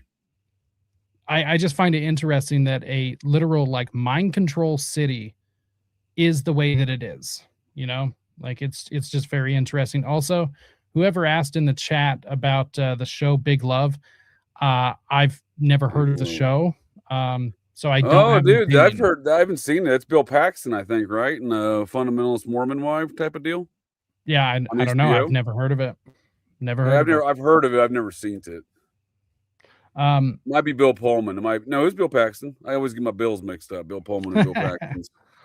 No, it had a long run. I never seen it either. Never seen it. I know the big show right now is the Secret Lives of Mormon Wives or whatever, that literally have like no Mormons on the show. So it's really like a crock of shit. Yeah, I mean, they're not, they might have been Mormon or baptized Mormon at some point, but they're not active Mormons. So, but it's a huge controversy right now between Mormon and non-Mormon and all this other stuff going on right now, because I mean, obviously it's trash TV, right? It's like Jerry Springer. It's literally Jerry Springer, right? Because Jerry Springer, eventually all of those talk shows, the trash TV shows, were scripted to a certain degree, right? Like scripted reality. I think everything's scripted reality, sir. The whole world's a stage. The whole world. It is, dude. I'm telling you, like, again, I have no idea why this popped in my brain hole, but you know, we get the Beach Boys. You were talking about TV shows. I've been watching Full House. Dissecting a lot of Full House stuff around Bob Saget and some of those other activities. Jeff Franklin, the creator of the show, he owns the Cielo Drive property of the Tate Polanski house. Oh, interesting. Yeah. Well, speaking of the Beach Boys, they have ties to Utah. Beach Boys? Wilson. Yes, they do. Which Wilson? Brian? Brian. Doug? Yeah. I don't know. Doug Wilson's in Moscow, Idaho. I'm just being a smart ass. Let's see. Pete Hegseth. That's our Secretary of War's man of the cloth, Doug Wilson. Oh, interesting. That's his pastor. Interesting. Yeah, you never heard of Doug Wilson? No, the name's He's one of my favorite characters, dude. He's got one of my favorite quotes. Don't feed the feds and don't let the feds feed. Don't let them feed you. That's good. That is good. Oh yeah. Which Wilson boys have connect? I didn't know the Wilsons had connections to Utah, the Beach Boys. Yes, the Beach Boys. Let's see. I'm trying to pull up. Charles Manson's friends. Yes. All right. Yes. See, I made a post about it when who was it that died not that long ago? Brian? I think so. I think that's who it was. Let's see. Dennis Wilson died years ago. He died in like 1980. See. Yeah, Brian Wilson died in 2025. Yeah, so let's see. There's Brian Wilson, Beach Boys co-founder and architect of pop, dead at 82. Let's see. There was I mean, I wouldn't be surprised if they have some Mormons in their family tree, to be quite honest with you.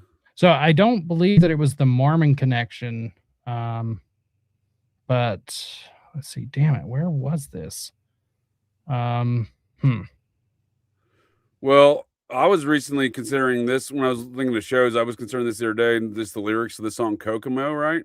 This Beach Boys song from the Tom Cruise film, Cocktail. Right.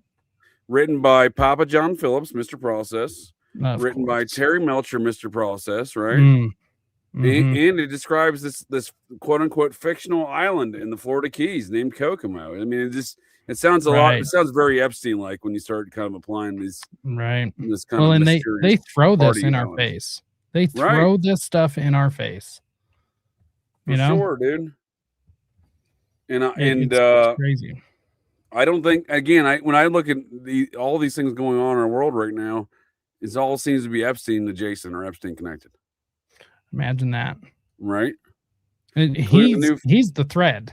You know, right. He's literally the thread to the Weezer threader or sweater. So it's funny you say that. I've actually been on a Weezer conspiracy theory myself here recently because we don't get introduced until Rivers Cuomo, the fucking lead singer, until after the death of Kurt Cobain. Oh, interesting. They look a lot alike. And Weezer used to do secret shows in Hollywood covering Nirvana songs. Right. I did know that. Yeah. That's kind of, but again, I thought it was crazy that Courtney Love's dad died. I didn't know that. I didn't hear that. Hank Harrison's dead. Yeah, I did. Yeah. I had no idea. I always hear about this shit late. Like I just barely found out a couple of weeks ago that Jeffrey Dahmer's dad died. Who? Jeffrey Dahmer's dad. Oh, Lionel. I didn't know that.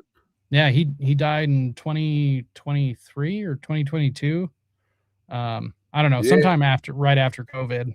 And Weezer's big first hit, Buddy Holly, and Buddy Holly is the victim of this Crowleyan magical ritual. It seems the day the music died. The day the music died. Right. I just think it's very odd, right? William Colby's died. Oh shit, dude. Right. Well, I mean, like again, like I often think that we're so propagandized that some of these concepts seem so far fetched, and I think it is why some of these other kind of conspiracy theories in our world seem to proliferate. Like I keep saying shit like relative to Aquino and JD Vance. Right. And I'm not the vice president, and then I see stuff like this, like Crowley and Trump, and they're like, "Yikes!" I'm like, "All right, let's apply some degree of our brain holes power in you know deciphering what is or is not fucking conspiracy, right?" But this is conspiracy slop, as you'd say there, sir. No, but this does bring me into my favorite this time is here. Reaching. Right? That's what I'm saying. But this is what this is what some folks call conspiracy theory these days. And it brings me to my favorite point here, Operation GCD. Who is your daddy? My favorite game, that is, sir. Who is your daddy and what does he do? You tell me, who is your daddy and what does he do?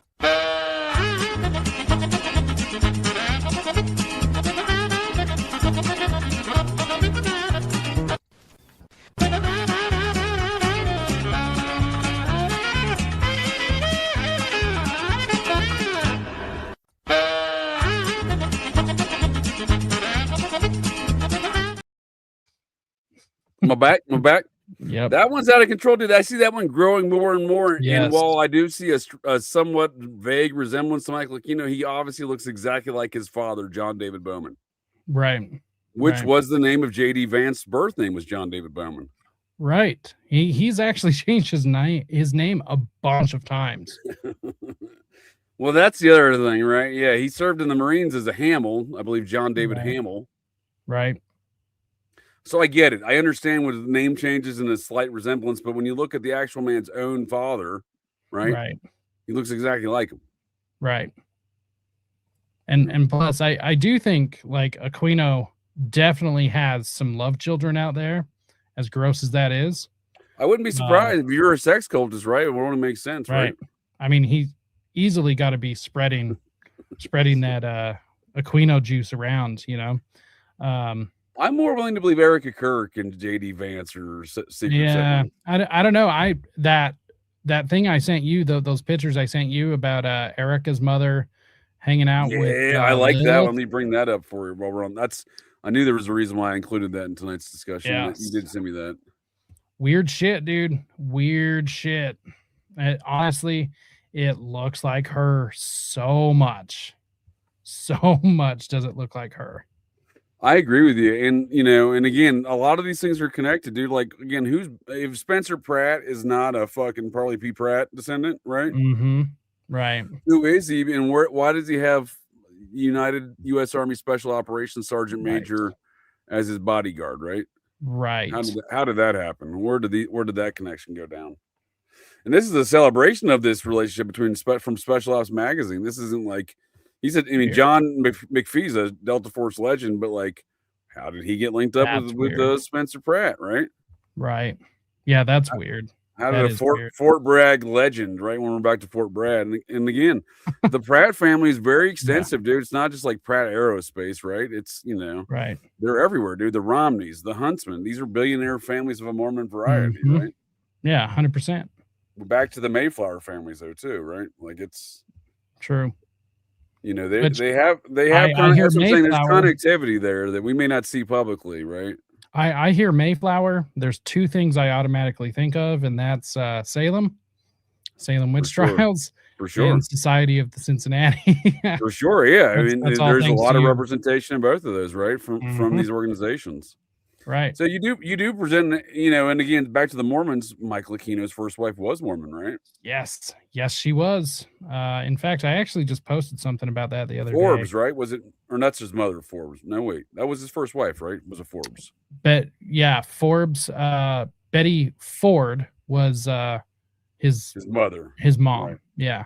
And she was like a Nazi sympathizer and stuff. So this is Lilith Aquino, allegedly doing some Harry Potter shit, standing next to no, sir, they're musicians, sir. They're musicians. Yeah, that's right. I forgot.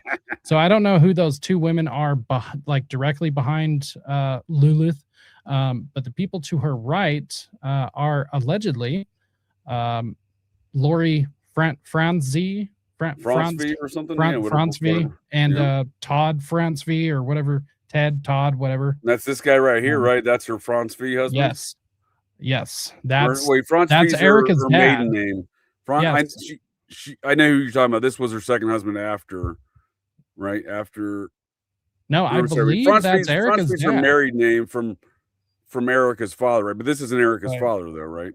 No, I believe that is him. Oh, okay, shit, okay. I could be wrong about that. I haven't seen a picture. No, I haven't seen a picture. So you could be correct. She does bear striking resemblance to her mother, though, right? She's her mother's what, half Syrian Christian, half something else. And she's definitely a Jew. Is she okay? Yeah, well, no, she definitely has them, right? There's that Solomon family there, right? Was her uncle, right? Was her mom's uncle or something like that? Right. So, I mean, there's some weird connections. I mean, honestly, I don't know. I'm just kind of making a joke. I do know that there are some weird connections, like bloodline connections to this family, but I do know for a fact, 100%, that Erica Kirk's family, her mom and grandmother, there is record of both of them laundering money for the mob in Chicago. Yep, running numbers, right? Right. So, and that's a perfect thing for ladies to do. Usually that's like, the mob wives would do that all the time. It's very common. Oh, for sure. Joey Diaz. Speaking of, you want to process church story to all this, sir. Joey Diaz's mother was a numbers Yeah, he's runner in New York processed. City, and he seems to have been born into these kind of environments because he's a Right. drug runner. He was running. He, by his own admission, this is Joe Rogan's buddy. Joey Diaz, the comedian, was running drugs for Whitney Houston and Bobby Brown from Hollywood to their Atlanta, Georgia home, which was the That's home they had crazy. rented from the porn king of America there, Mr. Michael Thieves. Interesting. Mhm. Wow. Michael Thieves. It's a name you don't So hear Joey very Diaz, often. by his own admission, is bringing cocaine deliveries to Bobby Brown and Whitney Houston at the home of Michael Thieves, home they're renting from Michael Thieves. Oh my God. That's what I mean by like, That's so like on its crazy. face, like these topics of like a numbers running voodoo witch lady you had in New York City, Joey Diaz's mom, being that Mhm. far separated from the porn king Michael Thieves, Wayne Williams, Boston, Atlanta child Right. killings. You know, all these things again, they exist in a society or beneath the polite level of society, and all these Muppets know each other. Right. Right. So when you say so like crazy. this could be Erica Kirk's mother, perhaps involved mean, in some occultism, If she does if bear a you striking resemblance. I mean, yeah, it's if certainly you possible. if you look side by side, holy hell. Like now, once again, it is possible for people to in fact look alike. You know, it's not possible unheard that of. Bill Colby's not Ted Bundy's father, but I'm not. It willing to is believe that. possible. It's what is it? It's not impossible. Not but it's not probable. It's not, Yeah, some people might say it's exactly. not probable, but I would say it's very probable. Exactly. It's possible, not probable. And I think that's what this is. I think that 100% is Erica Kirk's mom. Yeah, Now, whether dude. that's her dad or not, I mean, why wouldn't that be her dad? That would be weird if it wasn't, you know? Right. No, that's a good point. Now, I'm not saying like they were here and they were doing rituals and then they conceived Erica. In fact, I don't even know when Erica was born. I know she's there's some questions around that, May, actually. There is some questions around. She's given actually different dates for her own birthday. So it's I mean, shit, she could be 700 years old for all I fucking know. You know, just like be kind of she like could be a vampire, dude. She could be an a Elizabeth vampire. Bathory kind of subject, right? Like she's like bathing in the blood of the young or whatever. Damn I don't it. know. She looks like that type of person, dude. You gotta be a specific level of evil to achieve that. Well, and dude, think about that that shot of her on the Charlie Kirk show recently when she was wearing all black and she was like oh, dude, when she looked like Delta Force Erica Kirk. Yeah, that was fucking weird, and she was all heavy breathing into the mic and shit. I don't know, dude. That was some of the creepiest shit I've ever seen, dude. Yeah, like, yeah. So it's amazing Straight to me mind someone control doesn't stop that, dude. Like, how do they think that's a good idea, right? I know she does shit like that, and then she complains, and then also has people like little Tim Baldy Pool, call people cowards for calling her out and all this weird shit. You know what? Fuck you, Erica. If you don't want to be criticized, get the fuck out of the public view because you have no business, shit, dude. Like the exit from the White House Correspondents' Center. Quit lying. She just wanted to go home. Yeah, quit lying to people, dude. Quit lying and quit being so fucking crazy. Honestly, if you don't want to be criticized, get out of the public sphere where you won't be criticized. Go home to your kids if they're actually your kids. Well, there you go. I like to put forward the theory that we all live in Leonardo DiCaprio's dream from Inception, where he couldn't see the face of his own kids. We can't see the face. Right. I'm not out there looking to see the faces of the Kirk children. I don't think they're real. So, in fact, Andrew Colvett, their PR guy from Turning Point USA, sent a fellow by the name of Gary from Paramount Tactical. I think he's also a special forces dude from Bragg. And Dana Duda was on his show talking some of her Candace Owens research on there, and I sent her a message afterwards about. I was like, "Do you realize the Muppet? You just went on his show. He's got a Odinism logo as his fucking Paramount Tactical logo, and he's got and he's the guy who got a message from Andrew Colvett and read it online. Like you're like a PR kind of message, and like it says at the bottom, "Do not share," like or something like that. Like he reads all of the message, shows the pictures of the alleged children of Erica Kirk for her alibi, which were not her kids. They used fake kids. That's right. Yeah, obviously. Yeah, and then he says, and then at the bottom he says, "Do not read this on air." He goes, "Oh shit, I wasn't supposed to read this on air." What a dumbass doesn't read dude. what you're going to put on your show before you put it on your show. Oh, dude, for Like, sure. That's like number one. Well, that's the level of Muppets we're dealing with, sir. They're not intelligent Muppets. You know, That's true. Laughter That's is the true. proper response to most of their actions. It is. And ridicule. Laughter and point and laugh. Yeah, literally. that kind of thing. Point and laugh and belittle them. Oh shit, dude, are Harry and Meghan's kids the same? Are we getting Inception there too, dude? Interesting. I don't know. Well, I do their think they PR had rep is John kids. Podesta's right hand, dude. This lady named Sarah Latham. She's also involved in all that McCann business. Interesting. Well, kind of like what about Bill and Hillary's first kid that doesn't exist anymore because Chelsea is not their first kid. I didn't know that. Yeah, dude. This is shocking information to me, sir. I've long hated the Clintons since the 90s, dude. I hated Bill Clinton when he was the president. I was like, this fucking Muppet. I can't for different reasons. I can't remember his name. Who is allegedly Webster Hubble? That's demonstrably Chelsea's dad. There's really no question. Right. It's Hillary's old law partner from the Rose Law Firm, along with Vince Foster, the now deceased Vince Foster. One of the first, or some of the earliest pictures of Chelsea, right? It's a little blonde girl. It's not Chelsea, not at all. Interesting. Yeah, it's a cute little blonde girl. So either they had a different kid for photo ops, right? Possibly John Bonet. Who knows? That would be because fascinating. you never really saw the face, right? Right. And this is the time John. That's Bonet her goes daddy missing. there for sure. Look at that lip, Oh, yeah, dude. Look at that. You 100%. can't fake that bottom lip. No. She doesn't look like either of those two. You know, like she just doesn't. I did not know. It's a new shit for me.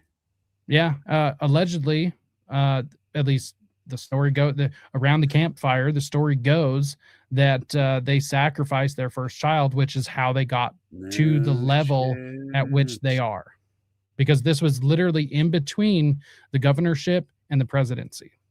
I believe it, dude, because that whole family's a fictional creation. Yeah.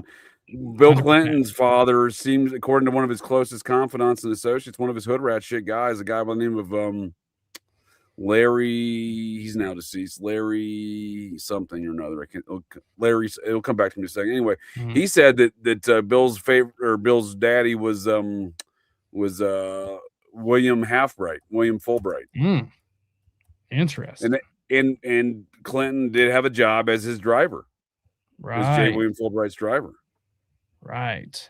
Interesting. So, according to Larry Nichols is his name. He was one of Clinton's bagmen. He was the marketing guy for the Arkansas Development Corporation.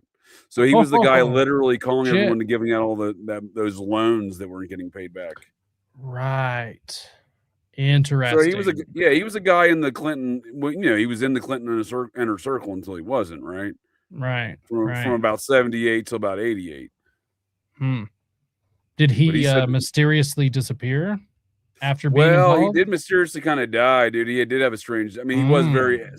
So he was very. It's tough when you have someone who smokes like a chimney like that guy and had clearly has emphysema, right? But like he did kind of just up and die, and he survived the coma in 2020 during the cough shutdown. Like he woke up, he went into a coma before a cough and woke up from the coma during the cough shutdown. So imagine what kind of environment that is. So there is, that could cause a man to kind of give up on life as well, as what I'm saying. So there is legitimate argument to his death, but he was one of the most outspoken critics against the Clintons for sure. And the shit he said, I found a lot of credibility in.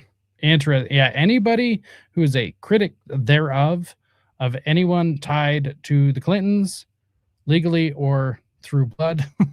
Right.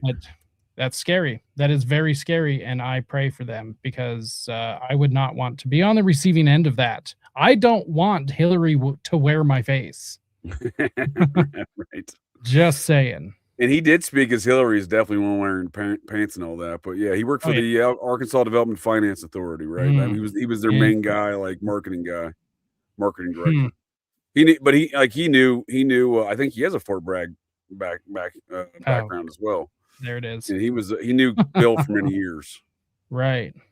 Interesting. You know, That's freaky shit, dude. That is freaky shit. So, I mean, this is kind of what I'm talking about when I say I don't think, because like the way that this information is kind of presented, right? Like it's presented in a way that it seems like all of this stuff are different networks. I don't think so. Yeah. I think it's just one big one. I think there's, I do too. I think it's kind of like the concept of Danny Castellero's octopus, right? Like there's different tentacles, but it's all one octopus, you know? Like it just I don't makes sense disagree, to me. sir. I don't disagree. And I was looking at some shit today, and we'll have to say it for a different day. But Brent Turvey is this man who's making a lot of waves right now in the Idaho 4 community. I think there's some elements to that where that was all a big setup, right? Because he came in so late in the case and shit like that. Right. I was reading about his connection to the West Memphis 3. He's the one that came up with all the turtle bites and shit like that. He's the one who started all that nonsense. Yeah, the animal predation shit. Yeah. Yeah. He also said just because like the arguments he made in the West Memphis 3 stuff was go ahead. I cut out there a second. No, just that he's a tooth, what was it, a bite evidence expert or whatever. Well, he's a crime scene. He's a crime scene. He calls himself a crime scene behavioral analysis reconstruction. Yeah, a criminal profiler or a crime scene profiler or whatever. Yeah. Same shit. I think he's makes shit up, dude. Weird. He looks at photos, for example, in the West Memphis 3 stuff, right? Or even in this case, he looks at photos and creates a whole new narrative, right? Right. And in the West Memphis 3 stuff, it led to those convicted kid-diddling occultist murderers, satanic murderers out of prison. I don't appreciate that. Did you ever hear that story about that woman? She worked for a city government somewhere, but she was a sign language interpreter, right? She didn't know how to sign, but she had her job for like 15 years. Oh, I'm sure she finally got busted after 15 years because everyone's retarded. Exactly. They're all she faked it. She faked it for musicians. They make music. What the fuck you mean I do magic? No, you confuse. She literally kept her job for like 15 years. Didn't know how to sign. Didn't know American Sign Language at all, and somehow kept her job. What the fuck? Like, well, that's what it reminds me of. Not sure. Yeah, I mean, crazy. People are that stupid, dude. They can't come up with some shit like that for sure. Realize that that's not real sign language. Right. Or they just don't care. You know what I mean? I think that's what it is. But it does sound kind of like, because it seems like all of the experts in the West Memphis 3 case were all full of bullshit. Every single one of them. I don't disagree. Every single one of them. And then the people who were legitimate actually got discredited, like Dale Griffiths. Like the occult expert. Mm-hmm. Well, that's what I'm saying here. So like Turvey comes up under Dr. Henry Lee, and we see all the questionable stuff he's associated with, be it the Ken Starr investigation into the Vince Foster death, right? The quote unquote suicide. Lee also concluded there was no evidence. Lee also presented or said that Castellero committed suicide. Yeah, bullshit. No, he didn't.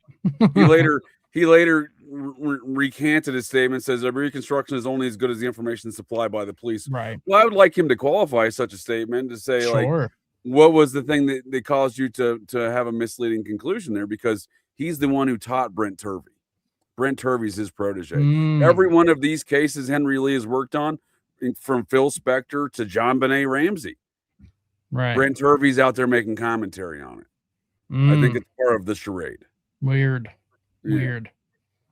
Perhaps a conversation for another time, though, sir. But it's certainly more I'm going to look back into. The moment I knew the name Brent Turvey until just the other day. I probably looked it up, and I was like, wait a second, that's some Muppet from West Memphis 3. That is some weird shit. Yeah, but they all know each other, dude. Of course they do. I mean, well, because everything's fake and gay, and this is literally a gigantic stage.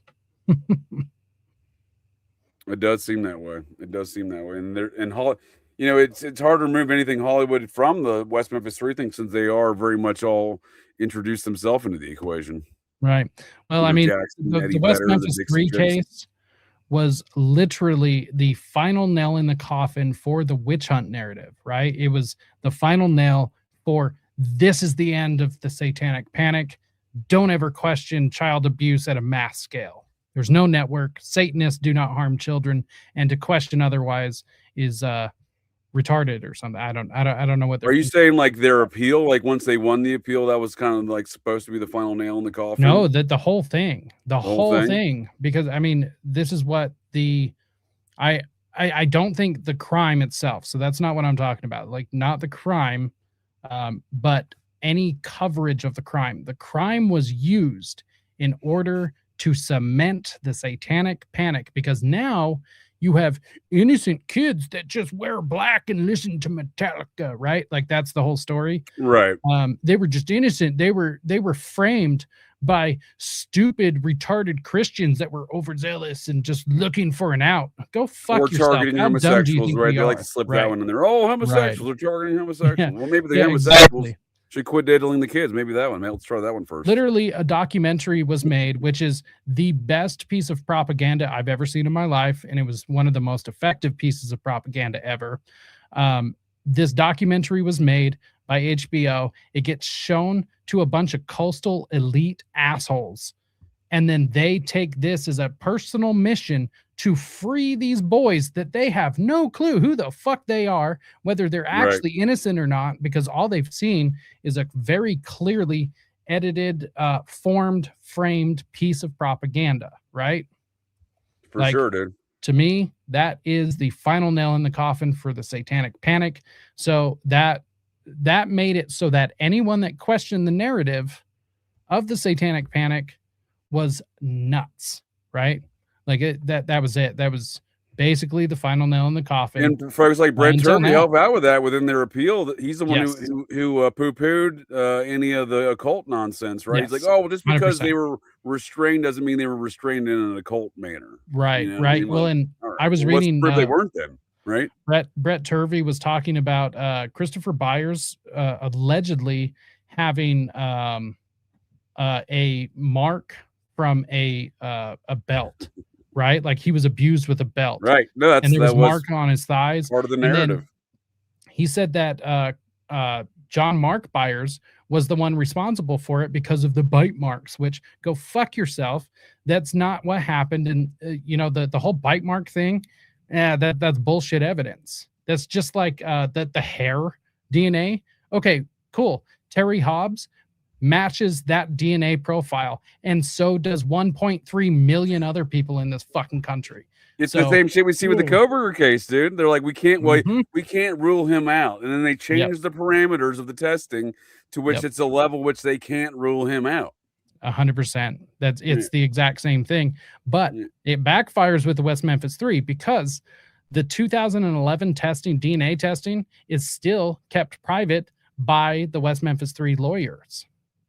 Why? Right. Because and if then it that gives Damien exonerated Eccles them, and gang a game to play, like, release it. They're like, oh, they won't release it. Yeah. The lawyers won't release it because it's damning to Damien. Because if it exonerated them, it would have been plastered fucking everywhere. Well, they would have It's argued it a damning long to time them. ago. They would have argued it a long. They would have 100%. to bring in Brent Turvey to make these nebulous conclusions about how the state was wrong, and he can't provide evidence of what substantiates his claims. He just says, "Well, 100%. these claims are preposterous." Yeah, I'm a professional. Here's my degree. Here's my qualifications that I made up. Trust me, bro. Yeah, and Jim Garrett, that's what I appreciate so much about Jim Garrison is when NBC decided to besmirch him and defame the shit out of him, and he was going to sue them. He's like, well, how about I don't sue y'all? How about I drop my suit and y'all just give me 30 minutes on your station to rebut? And in that 30 minutes, he destroys their sophistries around these nebulous suggestions of science around the JFK situation. He says, well, these experts will tell you that it's certainly physically possible, but it's not physically probable. And then he'll say that, but they'll create a scenario where this elephant is hanging off a cliff by its tail, but it's not probable, they'll say it's physically possible. Right. It's the same shit, dude. And this is just a manipulation of what is versus what could versus what is most likely versus what the evidence actually shows. Yeah, using data to lie. In fact, what is his name? Bill Gates. I can't believe I forgot his name for a second. Bill Gates' favorite, Dillium. the geekiest gangster How does he get by with not having to answer questions about anything? Because he's a gangster. He seems to be, right, doesn't he? And he will literally pull gangs. That's why Microsoft is successful. He literally went into his competitors and literally had like thugs tear up his competitors, like go in with baseball bats and smash everything. And like he's that stuff only happens in China and Russia, so that doesn't happen in America. Bill Gates' favorite book is How to Lie with Statistics. So, okay, interesting. He said that in several interviews. You can find it all over the place. But yeah, that's one of his top 5 favorite books is How to Lie with Statistics. So, well, he's done a good job of that because he runs one of the largest criminal enterprises the world's ever known for financial crimes, known as the Gates Foundation. Yes, also responsible for killing millions. So, big time. That's a conversation. He's the primary financier of the Clinton Foundation. Right. And, the number one cause of non-natural death in India. I don't think he's allowed to distribute any, if I remember correctly, he's not allowed to distribute any more vaccines in that nation due to some previous instances with the polio vaccine. Dude, how fucked up do you have to be to get banned from India? Like, a land that celebrates poop everywhere, and you can't even come in there now. Right. They literally dump their trash and their sewer into their drinking water like a bunch of fucking Neanderthal retards, and you get banned. Same thing with Erica Kirk. How the fuck do you get so fucked up with your child charity that you get banned from Romania? Oh, that's right. I forgot about that. Mm-hmm. Yeah, right. Maybe that's where they got the Kirk kids, the Romanian charity. That wouldn't be surprised. Right? Wouldn't be surprised. It really wouldn't, right? No. Just all right, sir. Well, I think we're hitting 3 hours. We're going to call it in here. I do appreciate your time there, Jacob J, aka other JJ, aka JJ, for joining me to get a little GCD here, sir.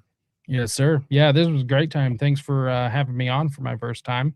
And I'll welcome you back anytime for your first time, sir. Yeah, I would definitely love to come back and make some music. Yeah, we'll do some magic. Sure, we'll do magic. Yeah, that'll be great. No, you confuse and make music.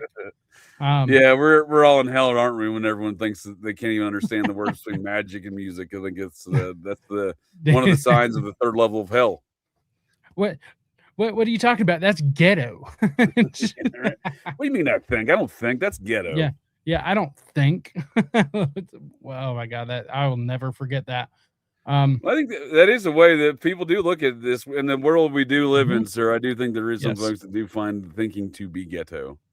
No, it totally is. That's why they make fun of people in their community for acting white, for reading or doing well in school or whatever, or not being like stereotypical, It's like if you break the stereotype for some reason, that's acting white, or you're an Uncle Tom or whatever. Oh my God, talk about like an automaton like way of thinking, right? Like groupthink. The best example. But before I go off on another tangent, best place anyone can find me is over at my master link at allmylinks.com/rise to liberty. That will pull up literally every single link that I have. It's active, donations, all sorts of fun stuff. Check me out over on the Cult of Conspiracy podcast network. And then if you want to help what I do, I am 100% viewer and listener funded. I don't take any big company donations or anything like that. Also, check out my Substack at Beware the Mockingbird, where I shit all over Michael Aquino and his stupid witch hunt narrative. Now, I would physically if I could. If I could, I would. I would totally piss on whatever ashes or grave he has. Fair enough. Fuck that dude. Where is he buried? Is he buried next to Charlie Kirk? I don't know. I have no idea. Honestly, they might be in like what's that famous Hollywood cemetery? The Golden Meadows or Foreverland or some shit like that. Yeah, I don't know. There's one of them where like everyone's buried with like Hugh Hefner, Marilyn Monroe. Yeah, like Hollywood Forever Cemetery or something like that. Yeah, probably there. He's probably there. That's my guess. But yeah, anywhere at Rise to Liberty or Beware the Mockingbird. I got your links in the show notes, sir, and I do want to thank you again. I want to thank you folks at the interwebs for joining us here tonight to get a little GCD. I enjoyed the conversation in the chat. I try to keep up as much as possible, but I'm also trying to dodge lasers out here, folks. We live in a strange world here in Muppet World, and sometimes you got to always stay vigilant, for them lasers. There's thousands of Americans out there. By the way, I've been shot with a laser beam twice. Wow. Man down, folks. Head down, man down. Well, that's it. That's the show here, folks. So the next time you're out on the town, visiting your local watering holes, or perhaps just meandering around, and you hear the unmistakable sounds of metal clanking, and you spot signs of a disturbance, but check your six. Look in that garbage can, because you never can tell. The GCDs may be loose in your town.